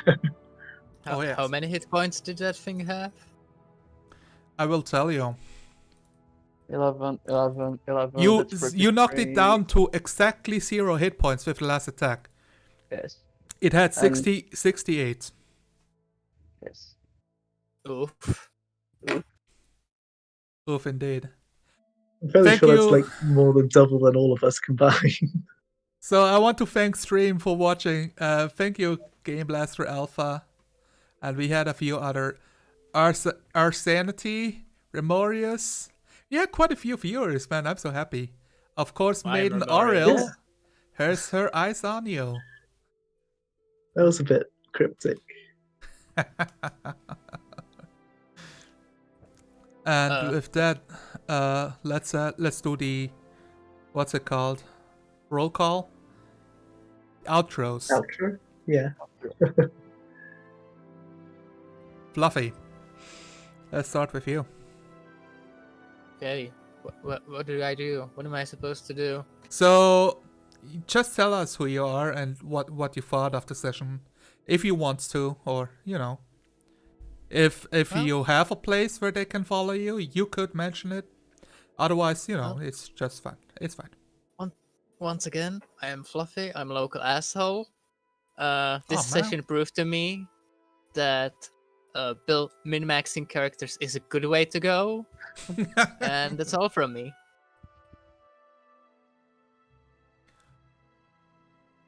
Fantastic. Want Go ahead. me to Una. go next? Yeah. Alright. Take it away. I'm Unodus. I was playing Jeremiah. I had a very good time with the session. It was very impressive, and yeah, it was nice to see everything sort of come together after a lot of preparation. Thank you very much to Zonola for hosting. By inviting saying us that on. people can follow you on twitter.com/_Unodus. That is correct. If you follow me at _Unodus, you can see all of my work, I guess. Digital art, game design. Yeah. Always be plugging. Plug away. Mott. I'm Matt. I'm playing as a Motlet. And I really enjoy this one. It's my first session in real campaign. Not in one-shot campaign, so I'm enjoying it. I am It has everything. It has everything. Roleplay, battle. It was really nice. yeah. I was really impressed. First time player, picks a bard, remembers using spells and bardic inspiration and his breath attack. You had all the checkpoints, man. Like you reached all the check marks. Yeah. That's Yep. like on my new player list to remind them of in the first few sessions usually. Yeah, but now I'm out of resources. Totally. I'm totally out of Bardic resources as Inspiration was well. great. Yeah, better to be out of reserves than out of hit points. Yep. Am I right? Yeah. Valerian, also you have one bardic inspiration left for 10 minutes after a fight. Nice. So use it wisely. I'm sure I will remember that until next session. I will remind you about it. Fantastic. And yeah, I guess this leaves it with me. I am Solalar. I'm looking up if I can get a link to my channel somehow. Yeah, I'm Solalar. I'm the host of this new campaign, Icewind Rime of the Frostmaiden, where my players will go through all kinds of trouble while I try to kill them, question mark? Well, I'm definitely trying to do what the book says, which is horrific murder at every opportunity. Thank you for watching. I do have Sunday streams of Descent into Avernus, where my players did descend into Avernus successfully and now are stuck. So yeah, they will try to find out how to solve these "oh no, our city is in hell" problem next Sunday. You can find me on YouTube if you look up Sonolar.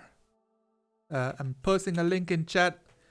Feel free to give me a follow and check out the VODs if you didn't catch up the whole stream. Yeah. And with that, we are off. Goodbye, guys.